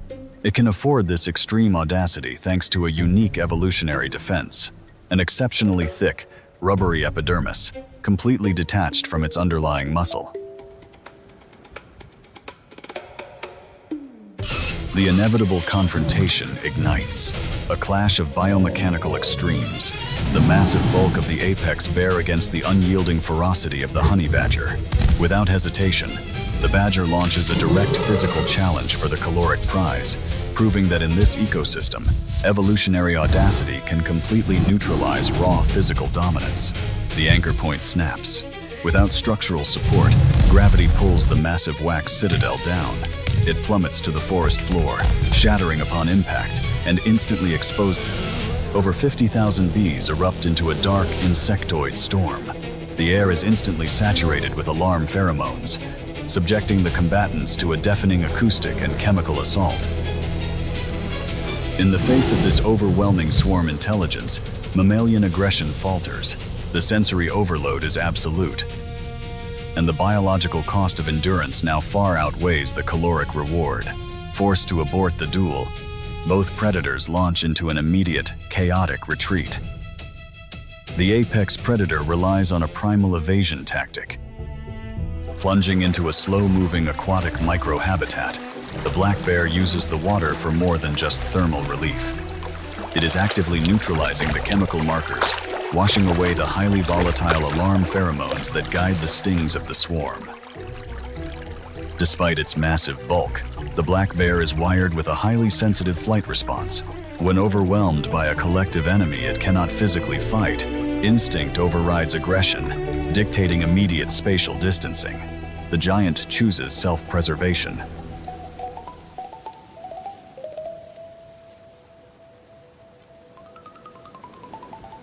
In stark contrast, the honey badger moves with calculated ease through the chaos. Navigating the fallen timber, it seizes the perfect distraction. It snatches up a shattered piece of the honeycomb, a nutrient-dense prize won with barely any effort. The adrenaline of the retreat quickly dissolves into a much deadlier sensation: starvation. In this unforgiving wilderness, every calorie lost is a step closer to death. Standing in the icy current, the bear is driven not by instinct alone, but by a gnawing, desperate void in its gut. The river is merciless, siphoning away its remaining body heat and accelerating the metabolic drain. The bear must strike a lethal balance, freeze like a statue of muscle to avoid detection, while its internal furnace burns through its last fat reserves. Nature offers no sympathy for the hungry. It demands absolute, flawless precision. Driven to the brink, the bear unleashes a violent explosion of kinetic energy. It's a strike fueled purely by desperation. 5-centimeter claws rip through the water, acting as biological harpoons. It pins a massive, unsuspecting target to the riverbed, a life-or-death gamble that finally pays off. Water erupts as the fish thrashes violently, fighting its own grim battle for survival. But the bear's jaws, powered by raw starvation, lock shut with an unbreakable force. Dragging the heavy prize through the current's resistance, it wades toward the sandy bank. One life is brutally extinguished, so another can endure.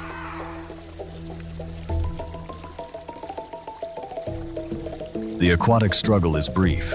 The bear's jaws lock with anatomical precision, firmly securing the heavy catch. Clamping the fish tightly, the massive predator wades against the resisting current. With deliberate, heavy strides, it steps up onto the solid riverbank, river water cascading from its dense, dark coat as it leaves the hunting ground behind.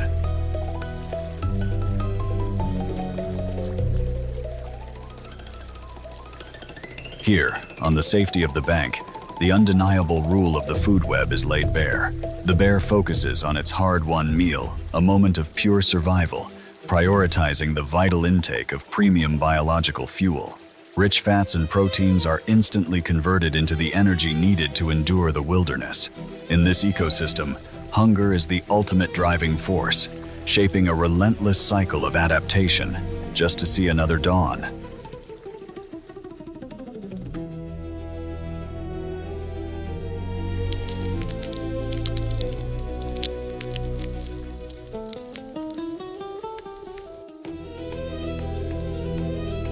In the wild, memory is an expensive metabolic commodity.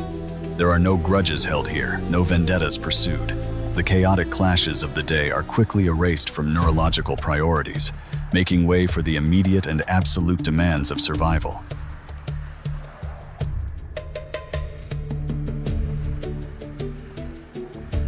Every inhabitant of this ecosystem operates on strict biological pragmatism. Yesterday's rival is irrelevant. Tomorrow's caloric deficit is the only absolute truth. In this constant struggle, survival demands that every violent encounter be left behind, as life seamlessly reverts to its relentless, solitary rhythm.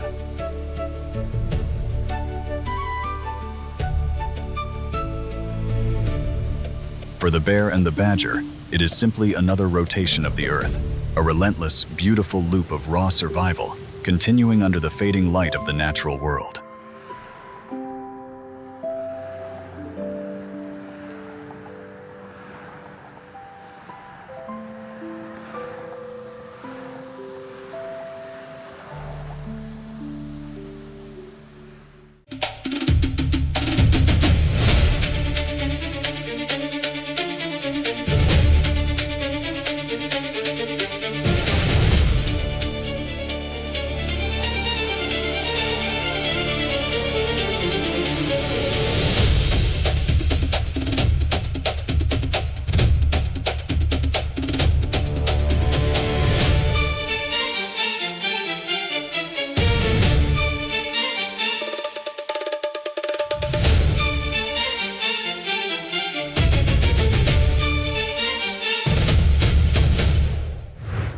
the Philippine forest at 40 degrees Celsius. In this extreme heat, the ecosystem optimizes to survive. Mammals and reptiles restrict their movements to conserve water and energy. Down here, staying completely still is the most basic survival tactic.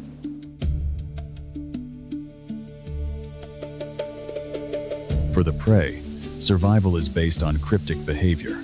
Small mammals and reptiles rely on camouflage to blend completely into the background. By remaining motionless, they reduce their thermal signatures and avoid visual detection. They retreat into the narrowest spaces of the understory, a tactic that forces any large predator to hunt in a highly restricted environment.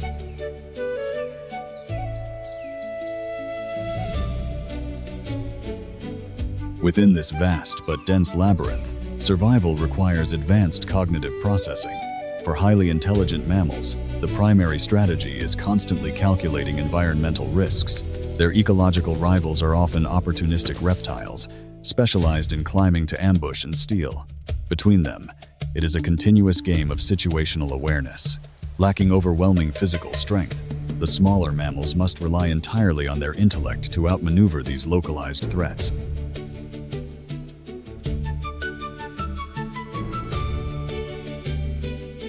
But every survival tactic below is overridden from above. The Philippine eagle, weighing up to 8 kilograms, flying through this dense timber should be physically impossible, but it has evolved unusually broad and rounded wings. This specific aerodynamic structure generates massive lift at very low speeds. It allows the eagle to brake instantly, execute tight turns around tree trunks, and navigate the labyrinth without crashing. Its primary weapon is a 7-centimeter rear talon. The leg muscles are engineered to deliver the exact pressure needed to snap a primate's neck instantly. To guide this sheer biomechanical power, its vision processes spatial details 8 times better than a human, easily detecting intelligent prey hiding in the shadows. The apex predator of the canopy is preparing to hunt. It is a flawless executioner, programmed to strike whatever is forced out into the open.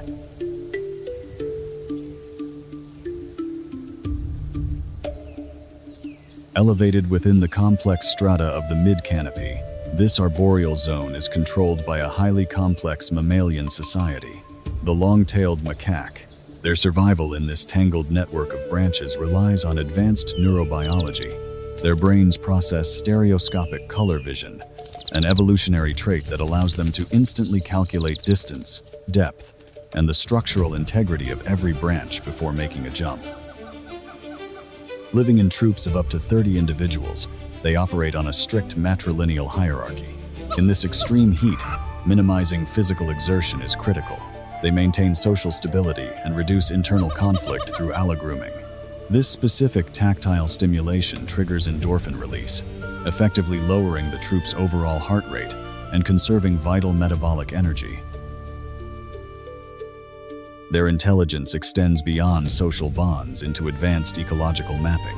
The older females serve as living archives of the forest, memorizing the complex fruiting cycles of hundreds of plant species. This collective spatial memory allows the troop to navigate directly to high-calorie food sources, completely eliminating the caloric waste of random foraging.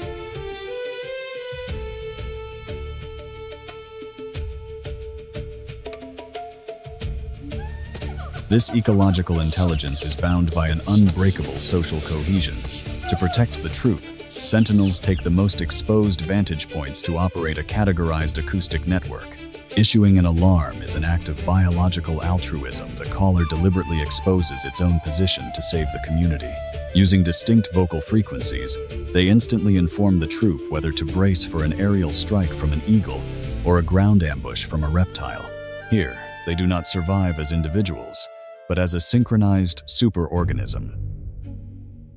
While the troop enters a state of metabolic rest, sentinels actively scan the perimeter for aerial predators. But even the most sophisticated visual network has a blind spot. Fixated on the open space above, they remain completely oblivious to the shadowy microhabitat directly below. Perfectly camouflaged, the Asian water monitor operates as an apex ambush specialist. Remaining completely motionless, it constantly samples the air with a bifurcated tongue, transferring chemical molecules to its Jacobson's organ, patiently waiting for a mammalian scent signature to enter its strike zone. The equilibrium is broken by a juvenile macaque. Lacking the spatial experience of the adults, it strays from the main group. Driven by curiosity, it descends beyond the established safety threshold. Without realizing it, the young primate has just crossed into the reptile's calculated strike radius. The monitor launches its pursuit, forcing the juvenile to flee into the water. Here, primate biomechanics are severely disadvantaged. The ectothermic reptile uses its highly muscular tail to generate massive aquatic propulsion. It does not rely on stamina, but on a rapid anaerobic burst of kinetic energy to close the distance. High above, the Philippine eagle processes this sudden burst of movement. It does not hunt on emotion. It continuously runs a metabolic cost-benefit analysis of its ecosystem. The juvenile macaque is agile, but the monitor lizard, now fully exposed in the open, represents a massive caloric payload. By breaking its camouflage, the reptile has unwittingly upgraded itself to primary target status. Below, the pursuit reaches a mathematical limit. The juvenile macaque is cornered, its escape vectors reduced to 0. The monitor lizard prepares for the final strike. Its ectothermic system has peaked, converting stored energy into a lethal burst of momentum.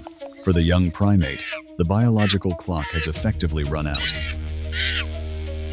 But the ultimate rule of this habitat is about to be enforced. The eagle folds its wings, entering a high-velocity stoop. Despite its massive 8-kilogram frame, specialized feathers disrupt the aerodynamic friction, rendering its descent almost entirely silent. At the exact moment of interception, the eagle bypasses the primate entirely. Its 7-centimeter talons lock onto the reptile with hundreds of pounds of crushing force. The true target was never the macaque. The adult macaque's cognitive trap has executed flawlessly. By manipulating their enemy's instincts, they turned the apex predator of the sky into their own biological weapon. In this ecosystem, intelligence is the ultimate shield. The juvenile macaque retreats to the safety of the troop. In this ruthless wilderness, one predator's fatal error merely sets the table for another's ultimate feast.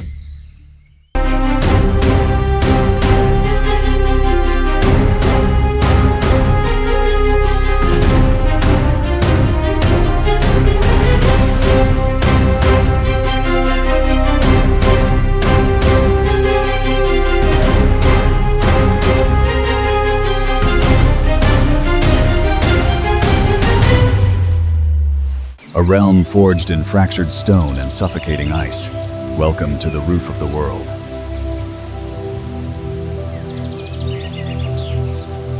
Up here, oxygen is a luxury, and the cold is a ruthless executioner. Yet, clinging to the edge of the abyss, a herd of mountain goats, phantoms of the high alpine, navigating a 60-degree death drop as if it were a casual stroll. But surviving the extremes is only half the battle. This young goat drinks a liquid lifeline. The mother's fat-rich milk acts as a metabolic furnace.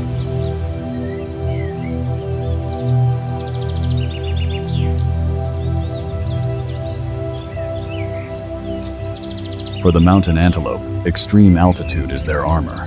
They retreat to these treacherous ridges to escape the jaws of ground-dwelling predators.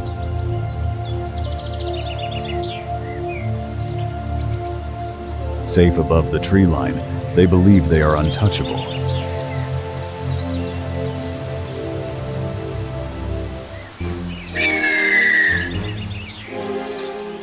Enter the golden eagle, an apex avian assassin with a 7-foot wingspan, riding the invisible thermal updrafts with effortless, terrifying precision.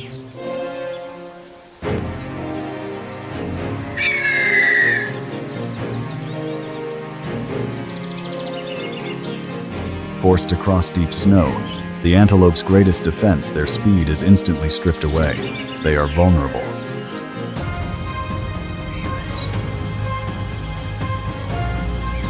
High above the clouds, the winged Terminator locks onto her target. The ambush is set. As the snow retreats, the brutal mountain reveals a softer side. This highland valley transforms from a frozen wasteland into a fleeting oasis of life.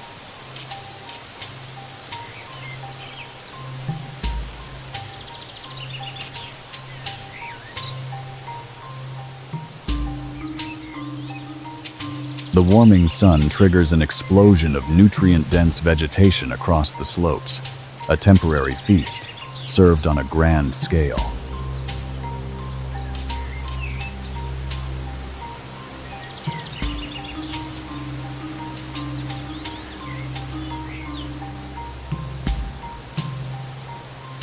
What looks like idle rest is actually hard metabolic work.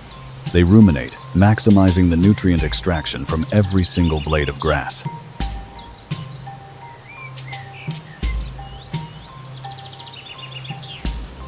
Emerging from months of winter fasting, the brown bear is driven by a singular, overwhelming urge, hyperphagia, an insatiable, biological need to consume.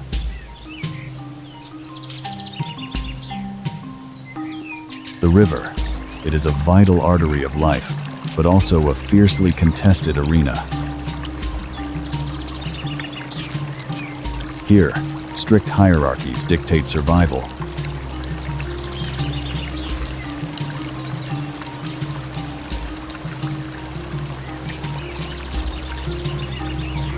Catching them requires explosive acceleration. Despite weighing over 800 pounds, a grizzly can strike with astonishing liquid speed.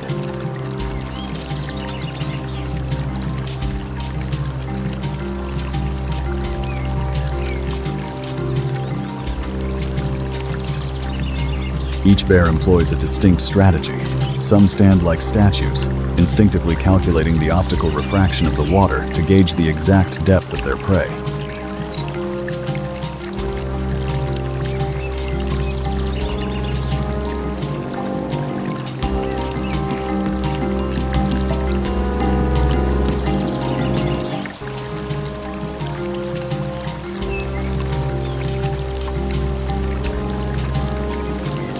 Others rely on brute force, pinning the muscular, slippery fish directly to the riverbed.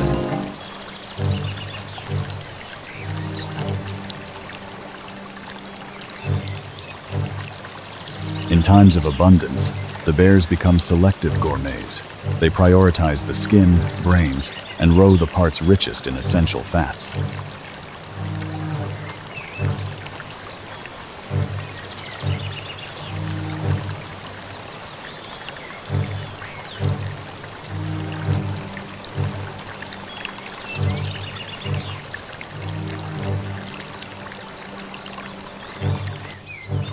Sated, the titans retreat to the shores.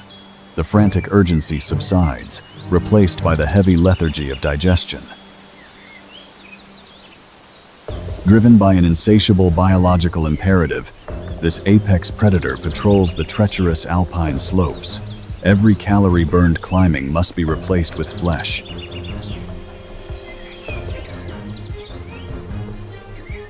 The mountain goats detect a disturbance in the landscape. A massive silhouette breaking the horizon.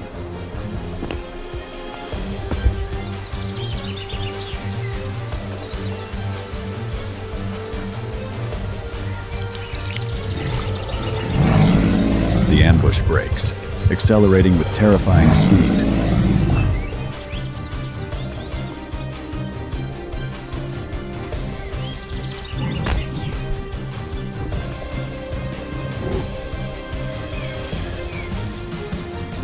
The mother mountain goat and her young kid are driven to the absolute edge. They retreat onto a fragile, overhanging branch.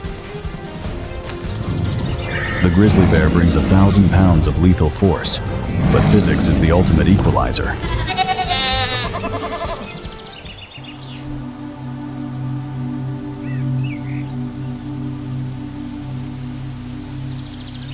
As the immediate threat dissipates, adrenaline slowly gives way to exhaustion.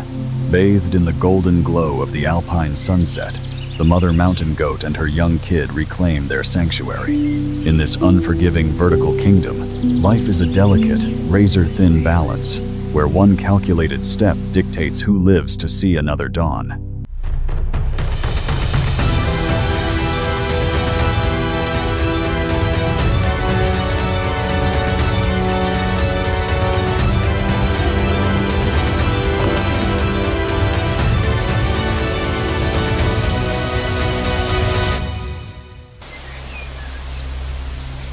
For months, this fractured Earth has endured a state of suspended animation. This is not merely a change in weather, but as barometric pressure plummets, a volatile chemical signal rides the incoming winds. It is a violent continent-wide biological awakening. Down below, the larger herbivores anchor themselves against the blinding dust squalls. They do not flee. High in the canopy, intricate avian architecture faces its ultimate mechanical stress test. Then, the atmospheric dam breaks. Millions of gallons of water crash against the parched soil, instantly supercooling the savannah and washing away months of desperate endurance. Amidst the deluge, a quiet biological marvel unfolds. Transforming her feathers into a living, hydrophobic canopy, she does not merely block the rain. She radiates life-saving endothermic heat, turning her own fragile body into an absolute sanctuary. As the storm's initial fury softens into a steady, life-giving rhythm, the savannah's smallest residents emerge from their sanctuaries. The deluge is no longer a threat. It is an evolutionary spa. Embracing the sudden moisture, they engage in a meticulous, instinctual ritual.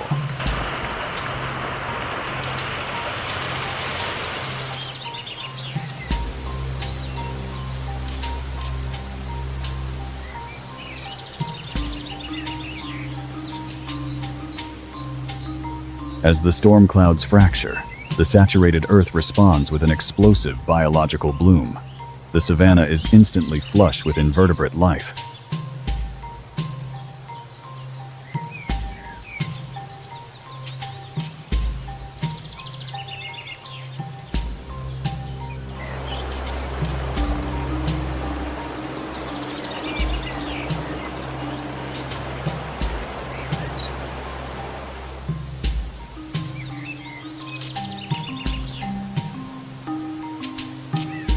Driven by the insatiable metabolic demands of their growing chicks, the parents are locked in an exhausting cycle of aerial foraging.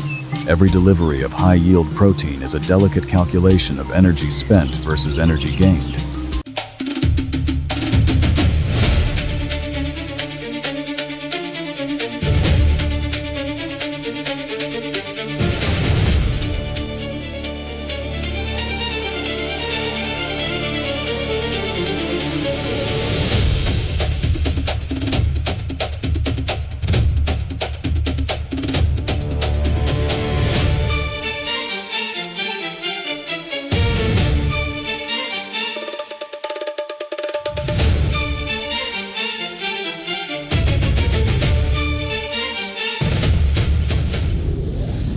A brilliant surge of sunlight ignites the ancient Wili Wili canopy, awakening the rugged volcanic slopes of Hawaii. Sheltered behind massive peaks that block the rain clouds, this rare dry forest isn't barren on the sun-baked basalt. Instead, it explodes with drought-resistant vitality.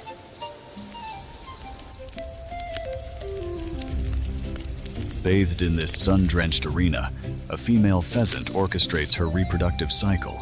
As a ground nesting specialist, she merges seamlessly with the arid soil, utilizing precise optical camouflage. The dry earth vibrates. A feral pig and introduced species patrols the underbrush. Unlike native predators, this opportunist relies on sheer brute force, constantly overturning the delicate soil. It is blind to the pheasant's perfect visual camouflage. Instead, it navigates using a highly advanced olfactory system. The cartilaginous disc on its snout functions as an organic radar, While rooting for tubers, it can detect the faint calcium and protein signatures of hidden eggs from remarkable distances. Every snort draws in thousands of chemical cues, mapping a three-dimensional world of scents, and it is closing the distance. For the mother bird, evolution is suddenly working against her. Her plumage hides her from the eyes of hawks, but offers zero protection against a hungry mammal's nose. Only feet away, a massive shadow looms. Inside the pheasant, a physiological storm is brewing. Adrenaline floods her bloodstream. Her avian heart rate spikes to over 400 beats per minute. Yet, the instinct to protect her brood commands her muscles to stay completely paralyzed. Every muscle fiber of the mother bird is coiled at its physiological limit, yet she anchors firmly to the clutch. The pig pauses, locking onto the exact scent vector. The invisible shield has shattered. Now, the mother pheasant bypasses the pig's thick hide, striking directly at the snout, a concentrated cluster of hypersensitive nerve endings designed for foraging, now turned into its greatest vulnerability. Overwhelmed by the razor-sharp precision and the explosive ferocity of a fractional opponent, the massive intruder panics and retreats. In the dry forest, maternal instinct just rewrote the hierarchy of power. After nearly 4 weeks of relentless thermal regulation, the calcium fortresses begin to fracture. Using a temporary specialized structure called an egg tooth, the chicks painstakingly breach their shells, stepping from the dark incubator into the blinding Hawaiian sun. Within hours, the intense radiation of the dry forest bakes their plumage. The mother orchestrates their first assembly, using a series of low-frequency clucks. This acts as a critical acoustic tether, triggering an irreversible biological imprinting process. Pheasants are an extreme example of precocial development. Unlike altricial species born blind and helpless, these chicks emerge fully cloaked in insulating down. Their visual cortex and motor systems are pre-activated for immediate mobility. Their survival depends on an immediate energy return. The mother teaches them to micro-forage. Here, standing water is non-existent.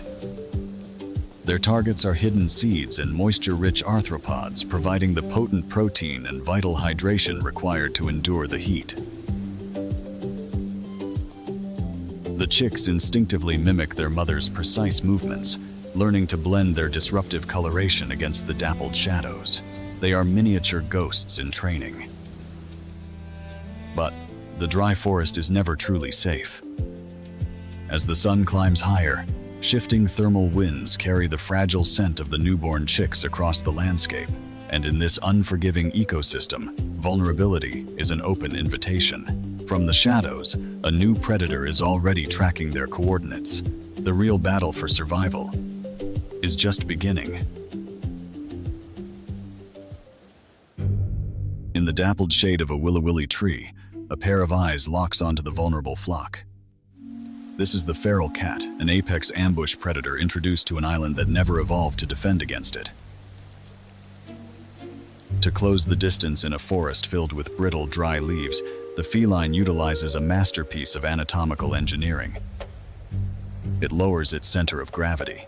Soft digital pads on its paws absorb acoustic vibrations, while free-floating collarbones allow it to glide fluidly through the dense brush.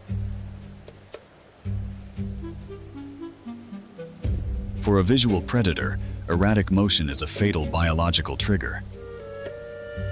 The chicks, barely hours old, are completely unaware.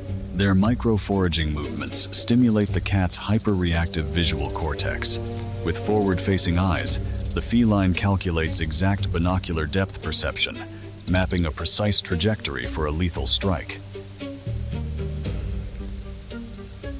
While the oblivious chicks rustle through brittle leaves, unwittingly creating an acoustic mask, the cat employs a strategy known as direct registering.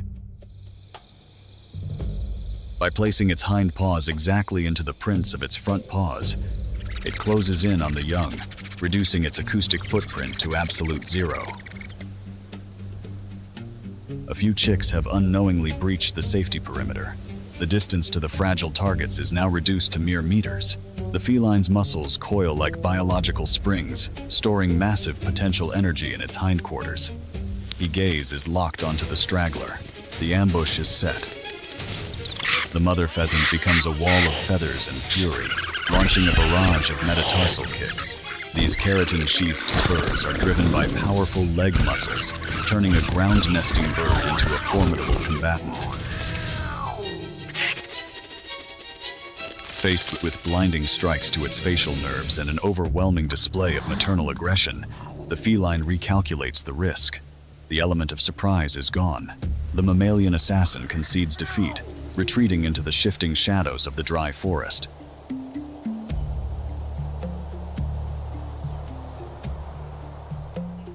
The immediate threat dissolves. As the Hawaiian sun dips towards the horizon, ambient temperatures in the dry forest begin to plummet. Casting a golden hue over the basalt rocks, the mother pheasant emits a soft, low-frequency cluck. This specific acoustic release signals the all-clear, successfully disengaging the chick's neurobiological freeze response. One by one, they emerge from the shadows. The reunion is swift and silent. The mother pheasant conducts a rapid visual inventory of her brood, ensuring no casualties. Following the massive adrenaline spike, they engage in synchronized preening, a vital comfort behavior that realigns their feathers and actively flushes stress hormones from their systems.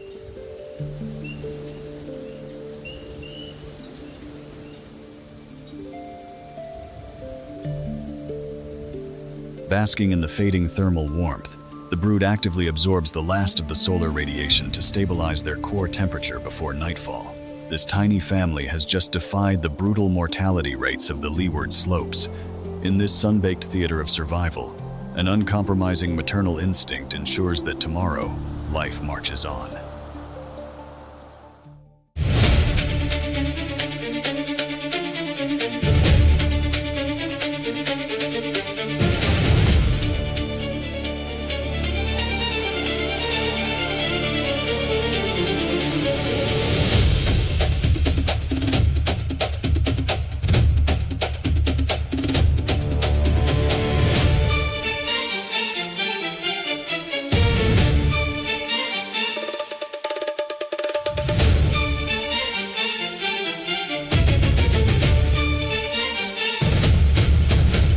Western Ghats, a formidable topographic barrier. Here, colossal ancient trees, the megaflora of this ecosystem, engineer a complex, multi-tiered canopy. Solar radiation fractures through the dense foliage, casting intense Tyndall beams. This sharp contrast between absolute shadow and concentrated light fundamentally alters visual perception at ground level. Beneath this overarching architecture lies a hyper-competitive biological arena. The forest floor, disrupted by massive root buttresses, creates a labyrinth of acoustic and visual blind spots.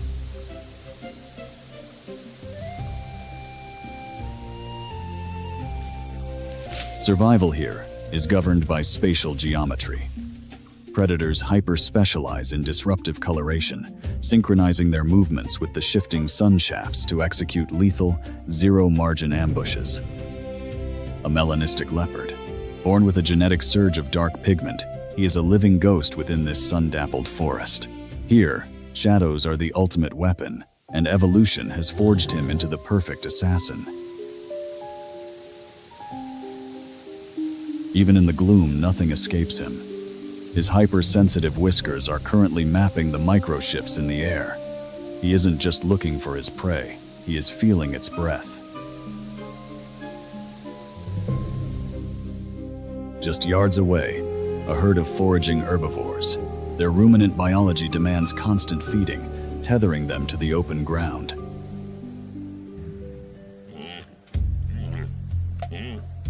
But they are far from defenseless. Laterally positioned eyes offer a near 360-degree visual net. Their ears pivot independently, acting as parabolic dishes scanning for acoustic anomalies. Yet, the leopard calculates the blind spots. Approaching strictly downwind, he erases his chemical signature. The predator and prey are now locked in a silent, high-stakes game of sensory warfare. The critical distance is breached. In a fraction of a second, potential energy explodes into kinetic fury. Fast-twitch muscle fibers ignite, propelling 80 kilograms of apex predator at terminal velocity. Leverage overcomes endurance. The predator targets the ultimate biological vulnerability, the trachea. Driven by powerful jaw muscles anchored to the sagittal crest, a crushing bite seals the windpipe, depriving the brain of oxygen.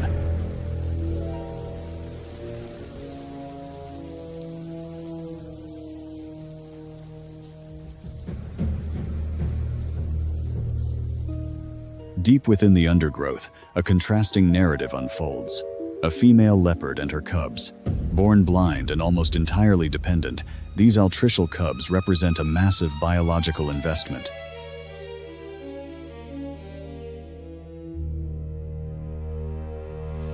For the mother, lactation creates an extreme caloric deficit.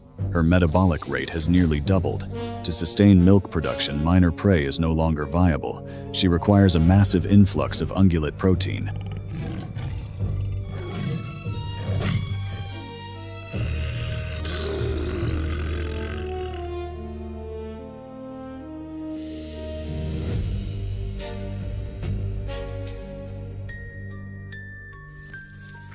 The rapid growth of her cubs imposes an extreme metabolic tax on the mother. Yet, a fierce maternal devotion overrides her own physical exhaustion. This bond is biochemically absolute. A continuous surge of oxytocin intertwines her existence with theirs, while elevated cortisol levels drive a relentless, hyper-vigilant anxiety for their survival.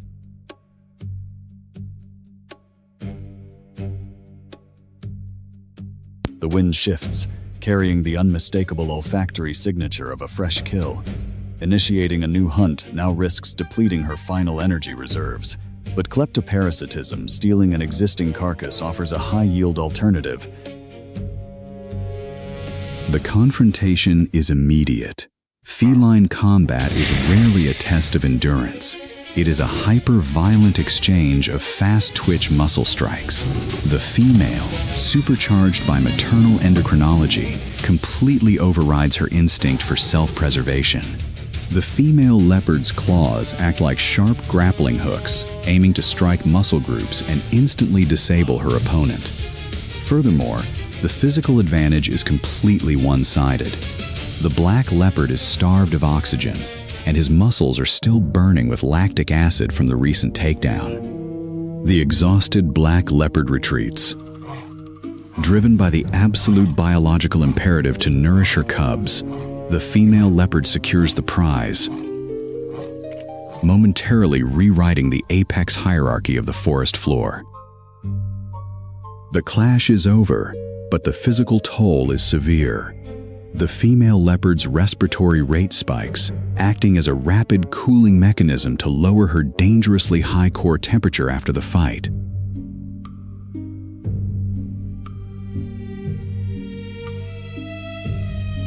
But she cannot rest for long. The scent of blood will soon attract scavengers. Engaging her massive neck and jaw muscles, the leopard locks onto the antelope carcass. She must now drag a weight nearly equal to her own. Every step requires immense physical strength. She carefully navigates the complex root systems of the forest floor, dragging the massive antelope step by step back to her hidden den.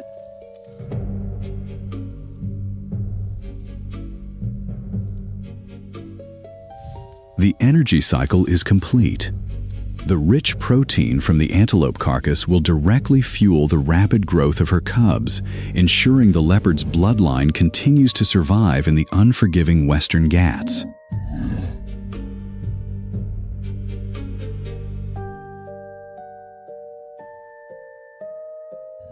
The mother returns to the hidden den. For solitary apex predators, this reunion is critical. The cubs actively greet her using tactile and olfactory cues, reinforcing their biochemical bond and confirming her identity after the long absence. The antelope carcass marks a critical dietary shift. The cubs are transitioning from a milk-based diet to solid protein. Their specialized carnassial teeth, the biological shears of the feline family, are now developed enough to slice through muscle tissue. Feeding is a synchronized, highly efficient process. While the cubs eagerly ingest the high-density amino acids necessary for their rapid growth, the mother fiercely consumes her share to replenish the massive caloric deficit incurred during the hunt and the clash. Hidden safely within the dense foliage, the family shares the prize in absolute silence to avoid detection. In the complex ecosystem of the Western Ghats, survival is a constant, unforgiving transfer of energy. With the meal consumed, the biological imperative shifts from aggression to restoration. The adrenaline that fueled the intense conflict dissipates, replaced by the activation of the parasympathetic nervous system, the body's essential rest and digest state. This intimate physical interaction, allogrooming, is far more than mere affection. It is a vital survival tactic. Her abrasive, papillae-covered tongue acts as a biological comb, meticulously stripping away the scent of blood that could betray their location to rival predators.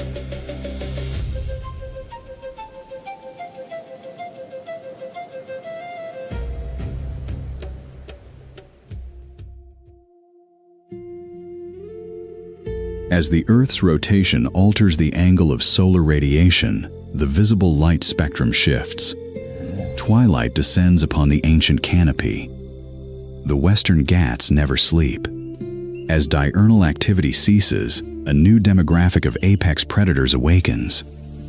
In this pristine wilderness, the unending cycle of energy exchange simply turns the page.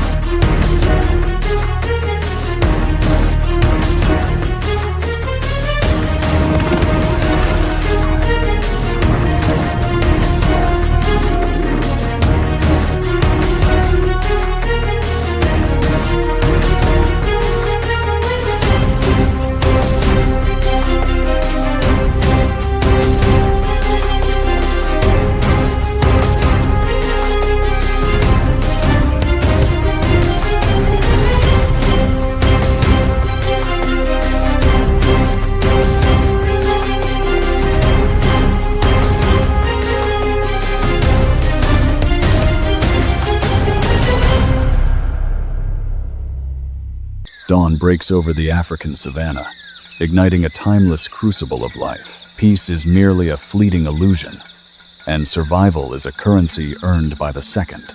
The wildebeest begin their restless harvest. They are the chaotic engine of these plains, dynamic lawnmowers transforming dust into life. The giraffe, an evolutionary masterpiece. By conquering the canopy, they exploit resources untouched by rivals, operating as the savannah's living watchtowers. In this empire, a war is coming. A zebra's stripes are not for beauty. They are a calculated defense, a blinding canvas of motion dazzle, designed to shatter a predator's depth perception.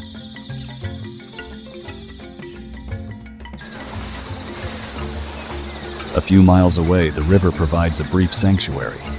Spotted hyenas, often misunderstood as mindless scavengers, they are, in fact, one of Africa's most successful and highly intelligent predators.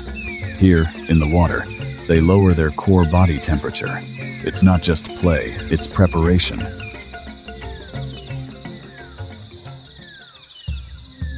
But the hyenas' downtime abruptly ends. A shift in the breeze carries the scent of opportunity.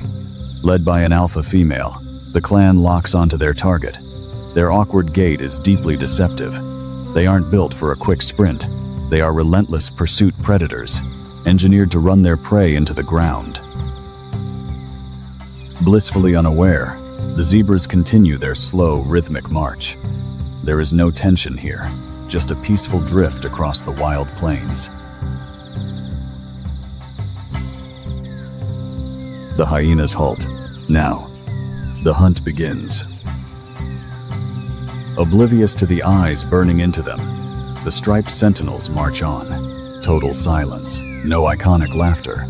The hyenas use subtle ear flicks and body language to orchestrate their next move.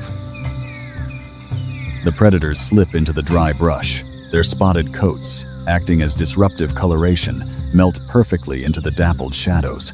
They become ghosts in the grass. The zebra's pace slows. The heat breeds a false sense of security. The trap is set. The hyenas fan out, forming a wide crescent. A classic flanking maneuver to cut off escape routes. They don't need the perfect ambush. They just need panic. Once they force the zebras to scatter, the illusion breaks, and the hyenas will run their chosen target to absolute exhaustion. Muscles coil, hearts race. The savannah holds its breath as the hyenas prepare to unleash chaos. In a split second, the silence shatters as the hyenas break cover and charge towards the zebras.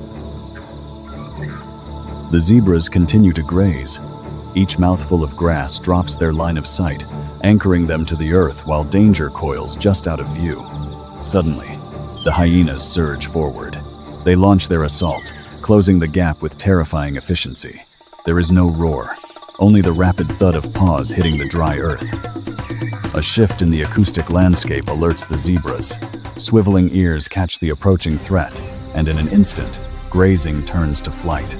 As the zebras sprint, their stripes merge into a dizzying wave of optical distortion, designed to confuse the hyenas' visual tracking. But the hyenas do not push for maximum speed. They settle into a rhythmic, relentless pursuit. Pounding across the plains, the zebras sprint for survival.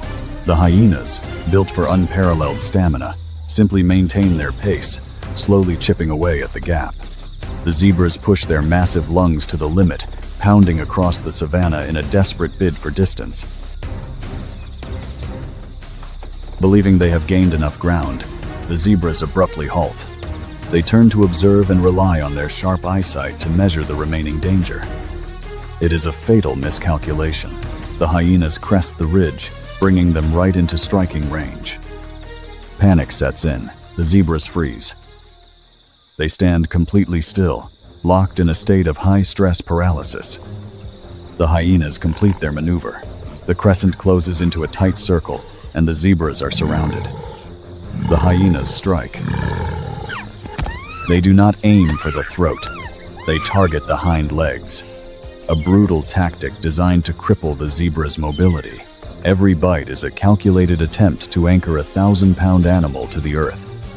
The savannah watches. To them, the zebra's fight means one thing: the hyenas are occupied, and the plains are temporarily safe. But the zebras are far from defenseless. Driven by pure adrenaline, they fight back. A zebra's hind kick delivers over 2,000 pounds of force, enough to instantly shatter a predator's skull. They group together, turning their defensive panic into an offensive wall of striking hooves and snapping teeth. The math changes. Facing an unacceptable risk of severe injury, the hyena's assault is broken. The wild absorbs the violence, remaining entirely indifferent to the struggles of its inhabitants. Silence slowly reclaims the landscape.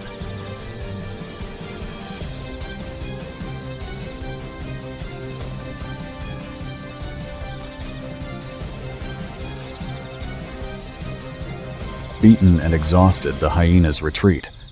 In the wild, every hunt is an economic equation. When the cost of energy and the risk of physical damage outweigh the reward, predators must yield. They walk away with empty stomachs, preserving their lives for the next pursuit. For the zebras, survival comes with a price. They gather to tend to the injured. This behavior, known as allogrooming, is about much more than cleaning wounds. The physical contact releases endorphins, lowering their heart rates and rapidly neutralizing the trauma of the battle. Their social bond is the true key to their resilience.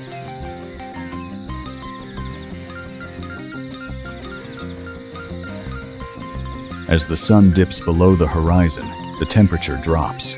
and the rules of the savannah transform.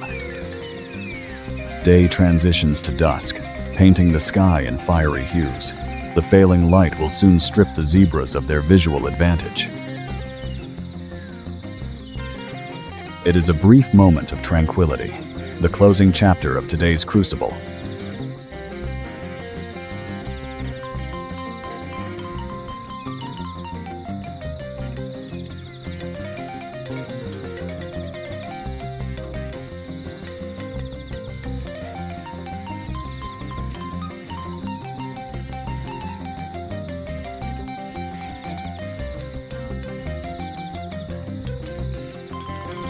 Antarctica, a continent isolated by the unforgiving circumpolar current, holding 70% of Earth's fresh water within a frozen desert.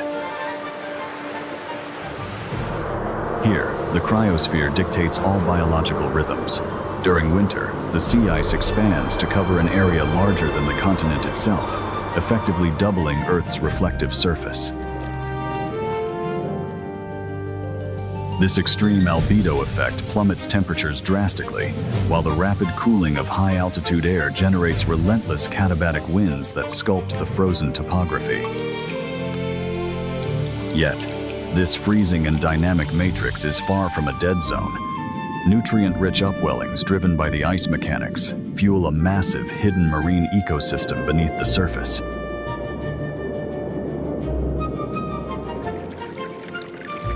Piercing the ice canopy reveals a subglacial realm where the physical rules of survival are entirely rewritten.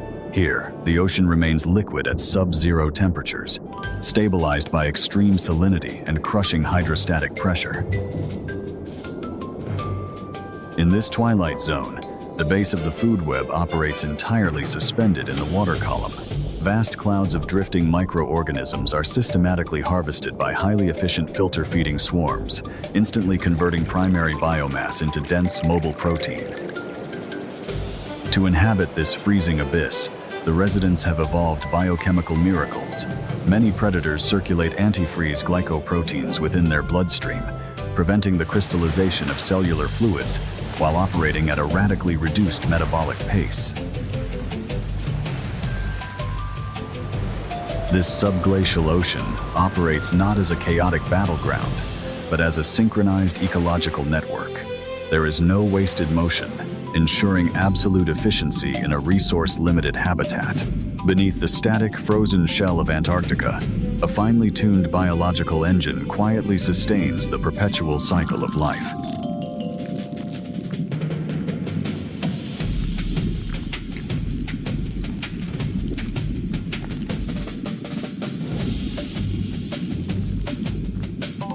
Vision loses its power in these dark depths. Survival now depends on an extraordinary sensitivity to water movement. Both predators and prey feel the faintest vibrations, reading invisible waves to pinpoint each other in the pitch black.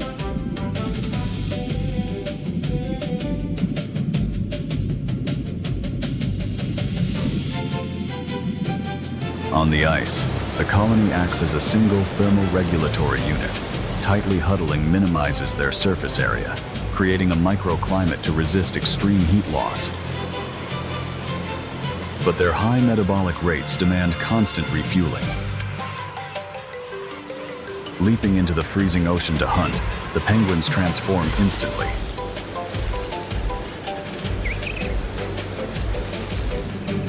Water pressure compresses their feathers, shifting their biomechanics, turning clumsy walkers into streamlined, high-speed marine predators in pursuit of prey.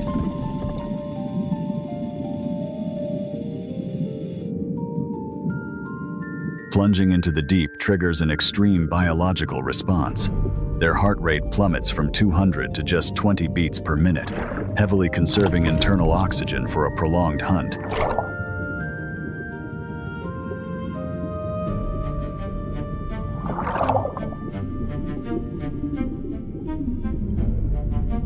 Capture is instantaneous. Backward-facing barbs inside their beaks secure the struggling catch. They consume the biomass mid-swim, maintaining a flawless hydrodynamic profile to seamlessly continue the assault. Above the waterline, there is no biological refuge. Relentless katabatic winds strip heat instantly from any exposed tissue, enforcing a brutal thermodynamic rule. In Antarctica, the surface is never a sanctuary. It is only a brief necessity.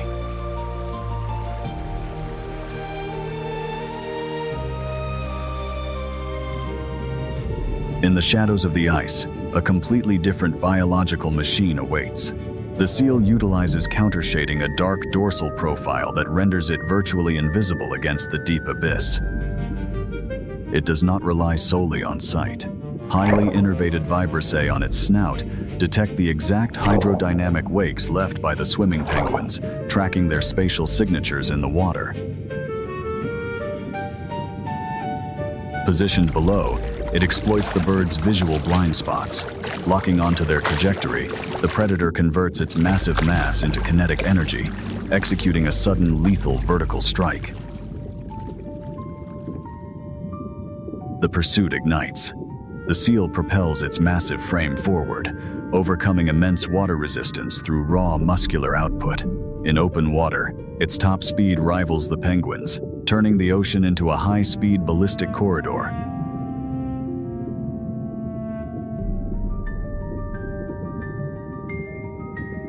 But the penguin holds a critical biomechanical advantage, a superior turning radius. Possessing lower mass and inertia, the bird executes hairpin maneuvers. It uses its stiff tail and flippers as hydrodynamic rudders to abruptly alter its vector.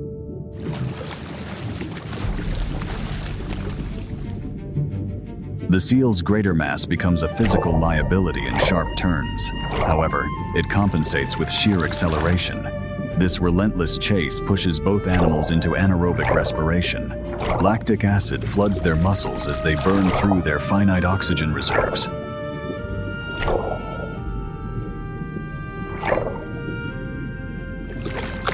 This is a contest defined by fractions of a second.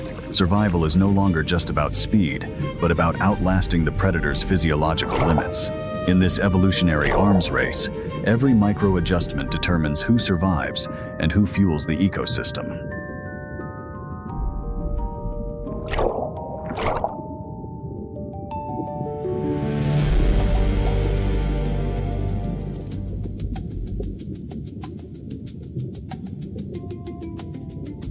The high-speed pursuit is abruptly shattered by a tectonic shift in water pressure. Low-frequency infrasound vibrations capable of traveling hundreds of kilometers reverberates through the seal's skeletal structure. Something colossal is ascending from the abyssal zone.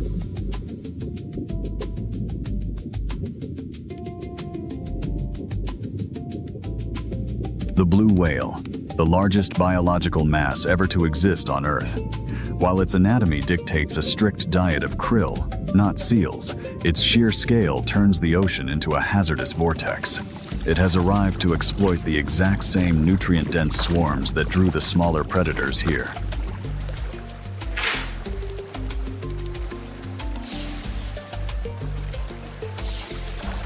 Executing a massive kinematic lunge, the Leviathan unhinges its jaws. Its ventral pleats expand exponentially, engulfing up to 90 tons of water and biomass in mere seconds. The seal is instantly caught, not targeted as prey, but trapped as collateral damage within this catastrophic hydrostatic vacuum.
Battling a hydrodynamic pull equivalent to a violent undertow, the seal must abort its own hunt, pushing its anaerobic threshold to the absolute limit. It uses maximum muscular torque to propel itself out of the engulfment zone, escaping just milliseconds before the dense baleen plates clamp shut.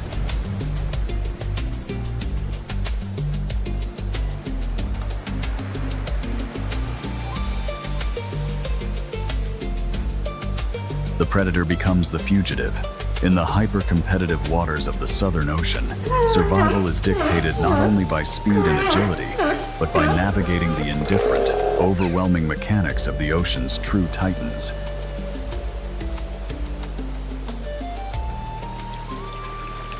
The light fades, and the polar night reclaims the ice. Above, a frozen, absolute silence. But below, the biological pulse never stops. In the deep dark of Antarctica, the brutal ballet of survival dances on.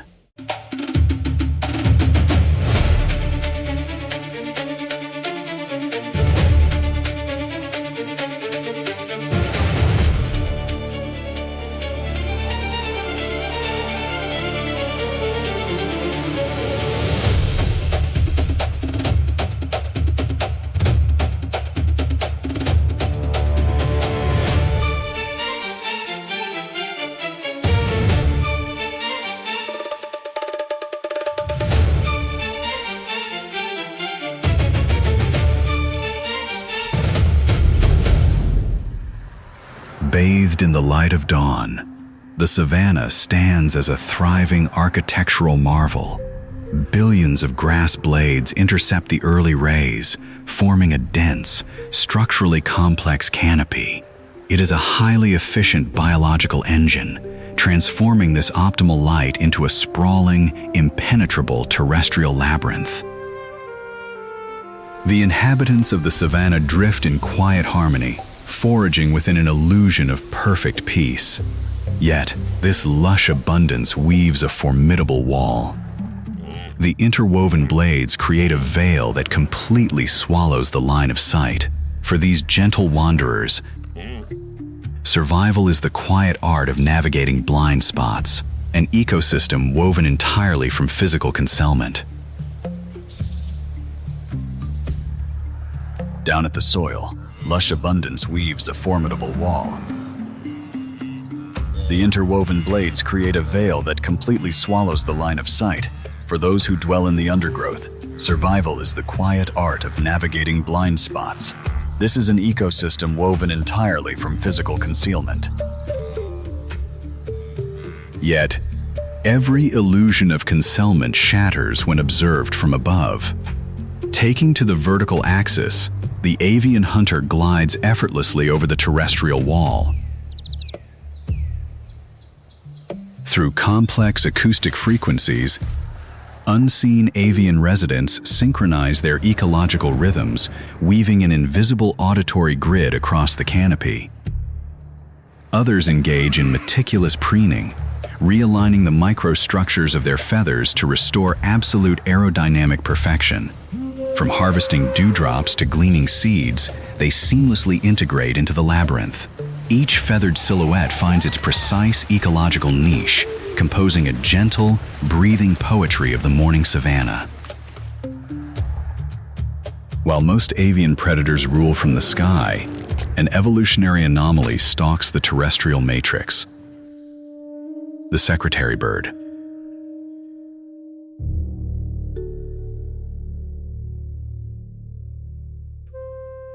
Standing over 1.2 meters tall, it has forfeited sustained flight for supreme bipedal locomotion. Its elongated tarsometatarsal bones act as biological pendulums, allowing it to stride gracefully across the dry grass patches with maximum thermodynamic efficiency.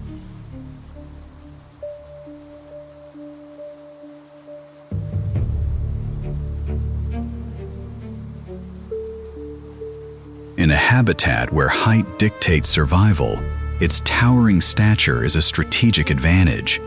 It is a mobile, biological watchtower.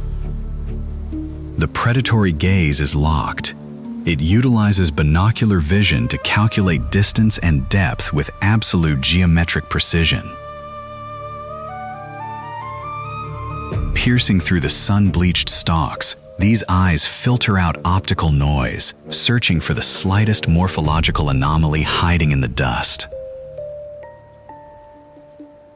This ceaseless patrol is driven by a critical metabolic deficit. Miles away, a nest of altricial chicks demands a constant influx of calories. To fuel their rapid cellular division, the parent must cover up to 30 kilometers a day, systematically scanning every inch of this unforgiving terrain. Failure to extract biomass means the collapse of the next generation. The visual matrix yields no confirmed signature. The target remains elusive, yet its biological weaponry stays primed. Unlike other raptors, the secretary bird does not rely on its beak. Its evolutionary specialty is blunt force trauma. Its heavily scaled legs store a lethal reserve of latent kinetic energy. If triggered, they can deliver a localized impact equal to 5 times its own body weight in just 15 milliseconds. But without a locked spatial coordinate, this devastating physical shockwave is withheld.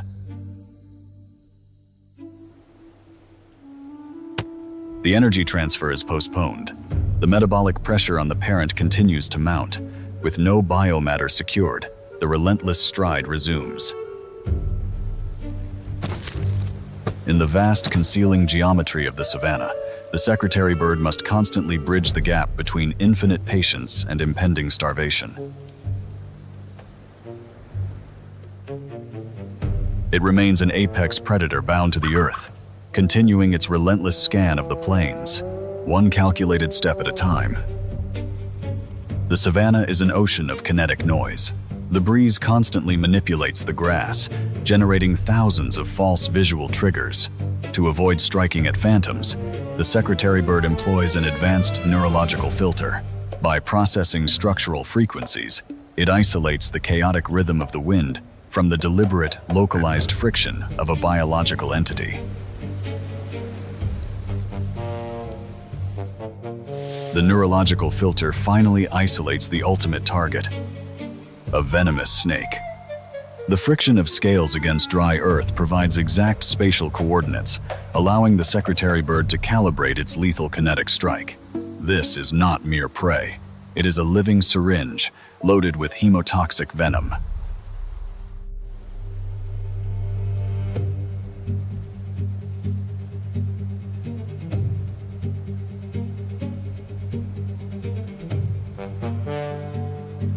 Detecting the avian predator, the serpent abandons camouflage for a kinetic defense. It coils its muscular geometry into a biological spring, loading maximum potential energy. Elevating its cranial structure, it establishes a mathematically precise lethal strike radius.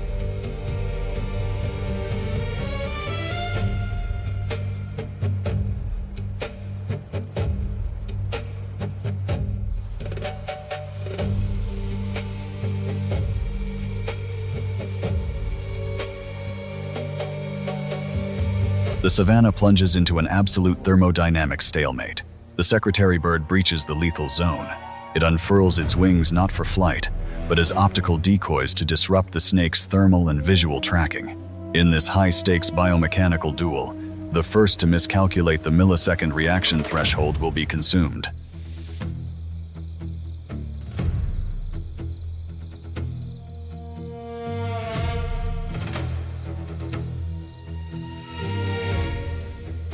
Instead of an immediate assault, the secretary bird engages in precise reflex manipulation.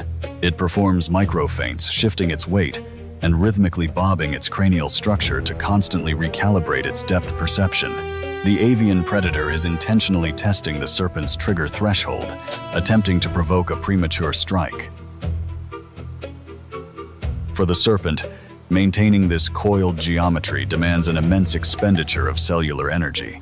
Locked at peak kinetic tension, lactic acid rapidly floods its muscular spring. Every agonizing second of delay actively degrades its thermodynamic reserves. The living weapon is slowly breaking down from within, crushed by the sheer physical toll of its own defensive posture.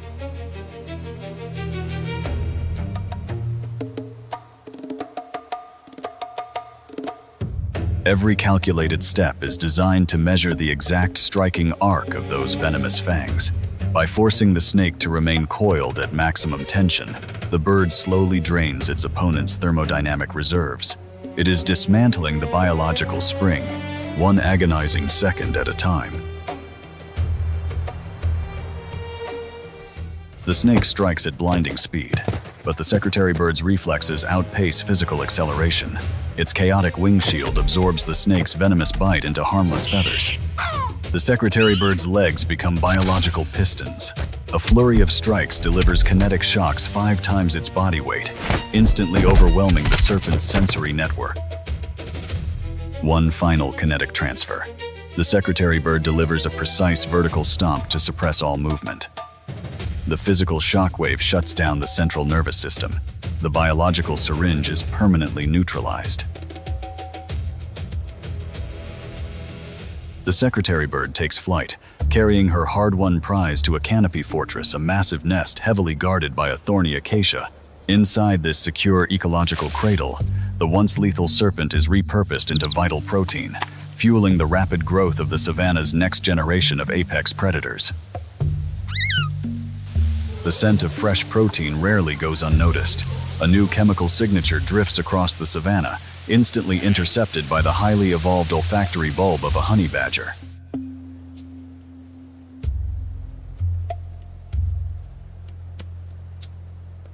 Guided by scent gradients, the honey badger tracks the biomatter directly to the base of the acacia. The tree's formidable thorns are structurally designed to repel climbers, but the badger possesses an evolutionary countermeasure. The honey badger's skin is a dermal marvel up to 6 millimeters thick and exceptionally loose, a biological armor rendering this creature virtually impervious to botanical defenses. Fueled by an insatiable hunger, the badger refuses to stop. The canopy fortress is under assault by the savannah's most relentless biological tank. The canopy fortress is not unguarded. Detecting the intrusion, the mother secretary bird initiates a defensive dive, weaponizing gravity itself. Spreading her massive 2-meter wingspan, she maximizes her visual profile to intimidate the honey badger. The second thermodynamic duel of the day begins. The honey badger relies on its thick dermal armor, but the secretary bird counters with relentless kinetic bombardment. A barrage of bipedal kicks directly targets the badger's compromised center of gravity. Battered by continuous kinetic shockwaves, the badger is forced to yield. Calculating the unsustainable caloric deficit of this conflict, the savannah's fiercest brawler concedes. It retreats into the brush, its biological armor thoroughly tested by avian fury. The threat evaporates. The mother secretary bird stands victorious, erecting her cranial crest in a striking display of territorial dominance. She has fiercely protected her genetic investment. A terrestrial assassin and a devoted guardian, she remains the undisputed biomechanical apex of the plains.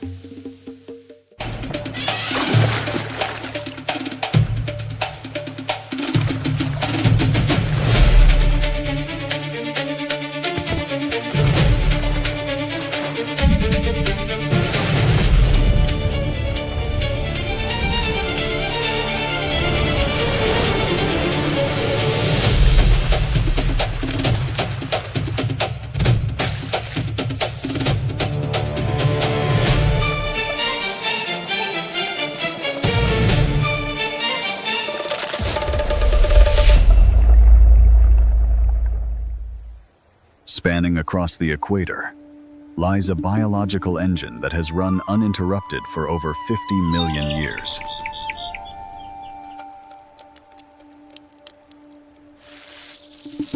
Welcome to the tropical forest.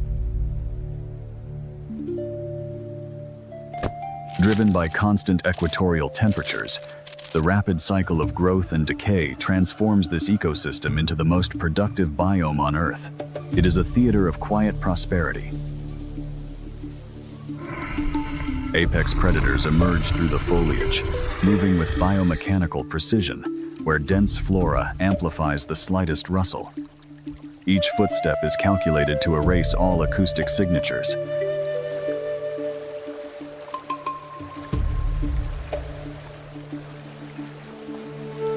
Terrestrial herbivores emerge through the foliage, moving with biomechanical efficiency. In a biome where noise attracts danger, each footstep is carefully calculated to minimize acoustic signatures. Here, the predator and the hunted are locked in a continuous evolutionary arms race, acting as a biological regulator that maintains the complex rhythm of the jungle.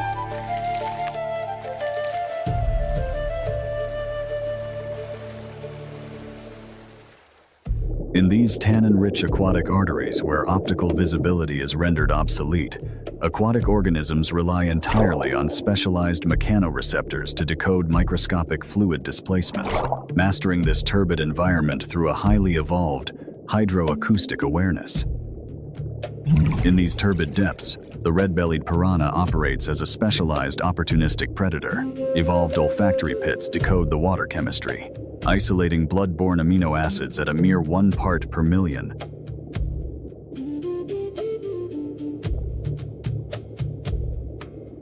Their anatomy is a masterpiece of lethal biomechanics. Hypertrophied jaw muscles drive interlocking tricuspid teeth. This architecture generates bite forces 30 times their weight, applying catastrophic shear stress to sever tissue and bone in milliseconds.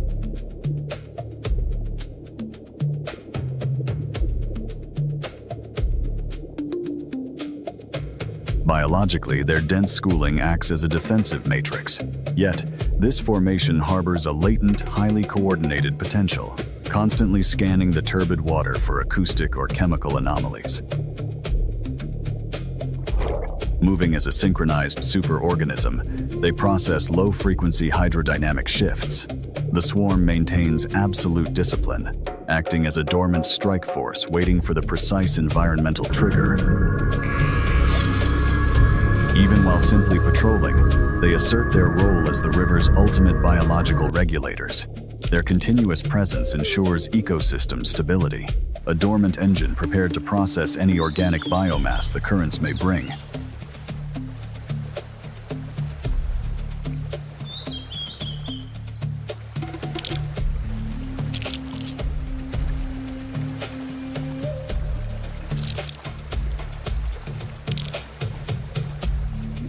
To navigate these dense aquatic arteries, the school utilizes advanced fluid dynamics. By moving in a synchronized lattice, trailing individuals exploit the slipstream, minimizing hydrodynamic drag and conserving vital metabolic energy during extended patrols.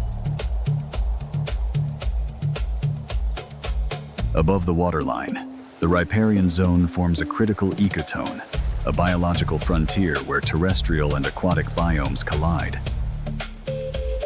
Organisms here enter a state of calculated dormancy. They utilize solar radiation to optimize muscle enzyme efficiency, preloading their biomechanical systems for explosive kinetic output. Dominating this ecotone is the crocodile. Currently, it engages in ectothermic thermoregulation, utilizing highly vascularized osteoderms to absorb solar radiation. This process elevates its core metabolic rate, priming muscle enzymes for peak kinetic output. Submerging triggers a physiological lockdown.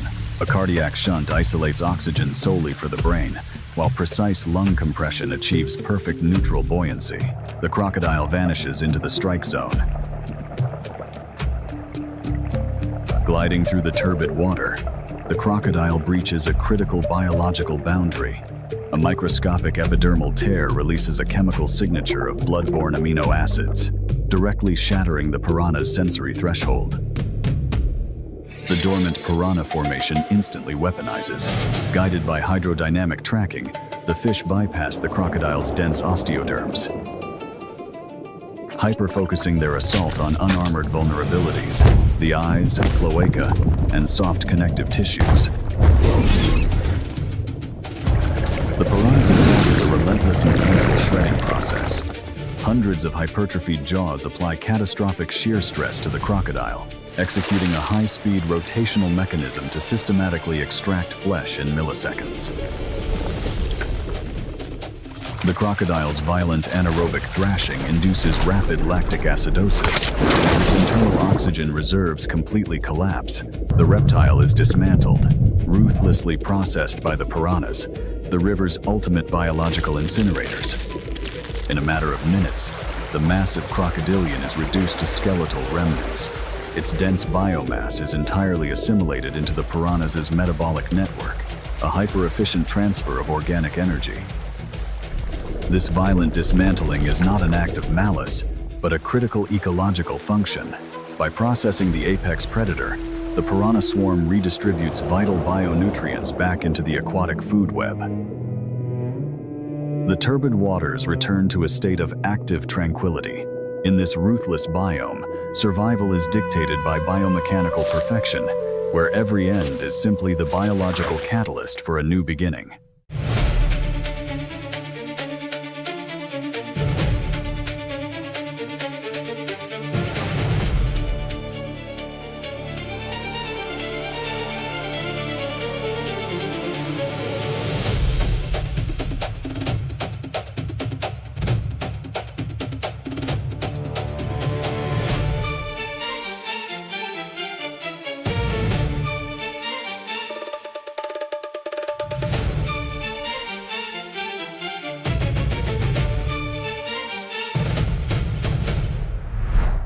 At the absolute edge of the biosphere lies Greenland, a landmass entombed beneath 3 kilometers of primordial ice.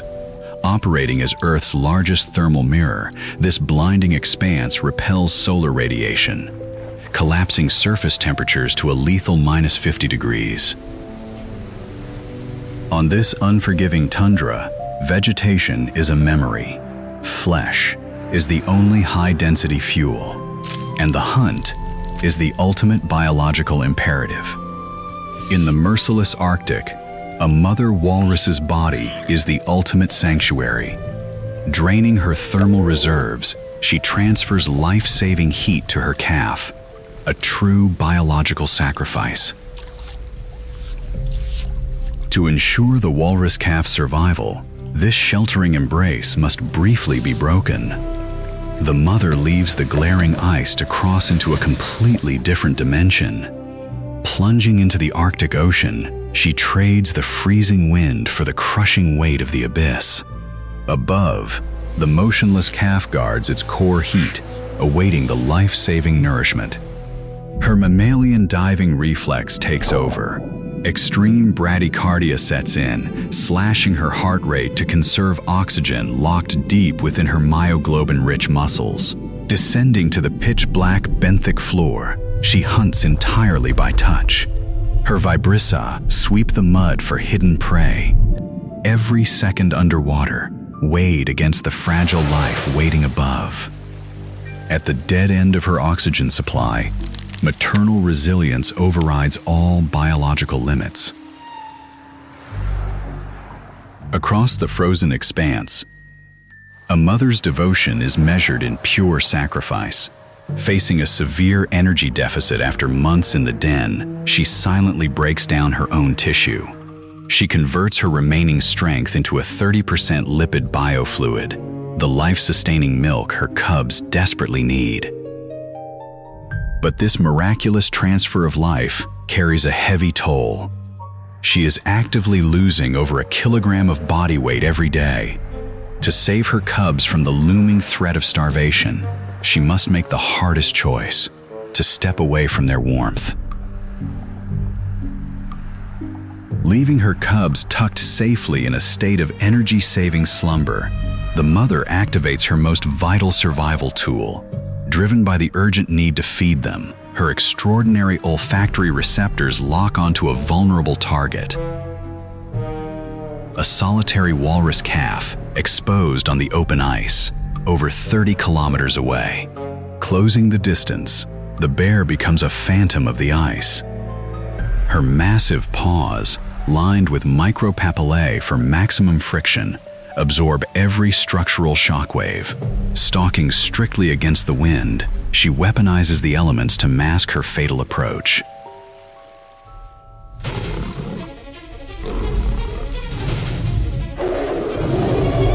Curling up strictly to save warmth, the calf is entirely defenseless. A brutal truth unfolds.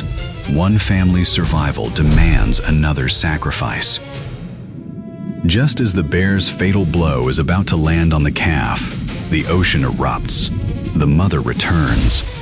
Propelled by sheer maternal instinct and nearly a ton of muscular mass, she breaches the ice edge, throwing her massive frame between the predator and her calf. Predators calculate risk, not pride. A single wound means starvation for her own cubs. The polar bear is forced to retreat. One mother saves her calf, while another fades back into the unforgiving white void. Time is running out. Entering the seal's domain, she faces a ruthless physical law. Water drains body heat 25 times faster than air. She must turn her desperate hunger into an explosive burst of hydrodynamic speed.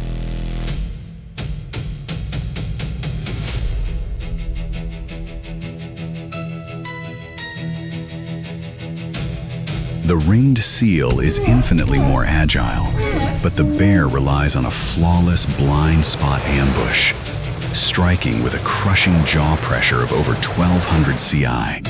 Death is instantaneous. The grueling pursuit is over.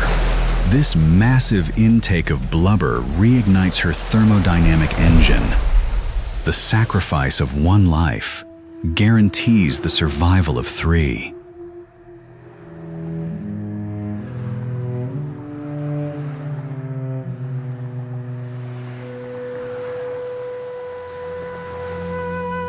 Gathering around the hard-won catch, mother and cubs feast together on the energy-dense blubber. While rapidly replenishing her lipid reserves, she gently shares the life-saving nourishment. A brutal hunt, culminating in the absolute warmth of maternal devotion. As the immediate hunger subsides, the greater thermodynamic cycle reclaims the landscape. This frozen ocean is not static. It is a dynamic, shifting biome, endlessly fractured and rebuilt by deep ocean currents and plummeting atmospheric pressure. Governed by the Earth's extreme axial tilt, the brief solar window begins to close. As the sun surrenders to the horizon, a severe thermal inversion takes hold, locking sub-zero temperatures directly against the ice. Darkness descends over the top of our world. But in this unforgiving frontier, life does not merely endure the night, it masters it. The beautiful, ruthless equation of the Arctic rolls on.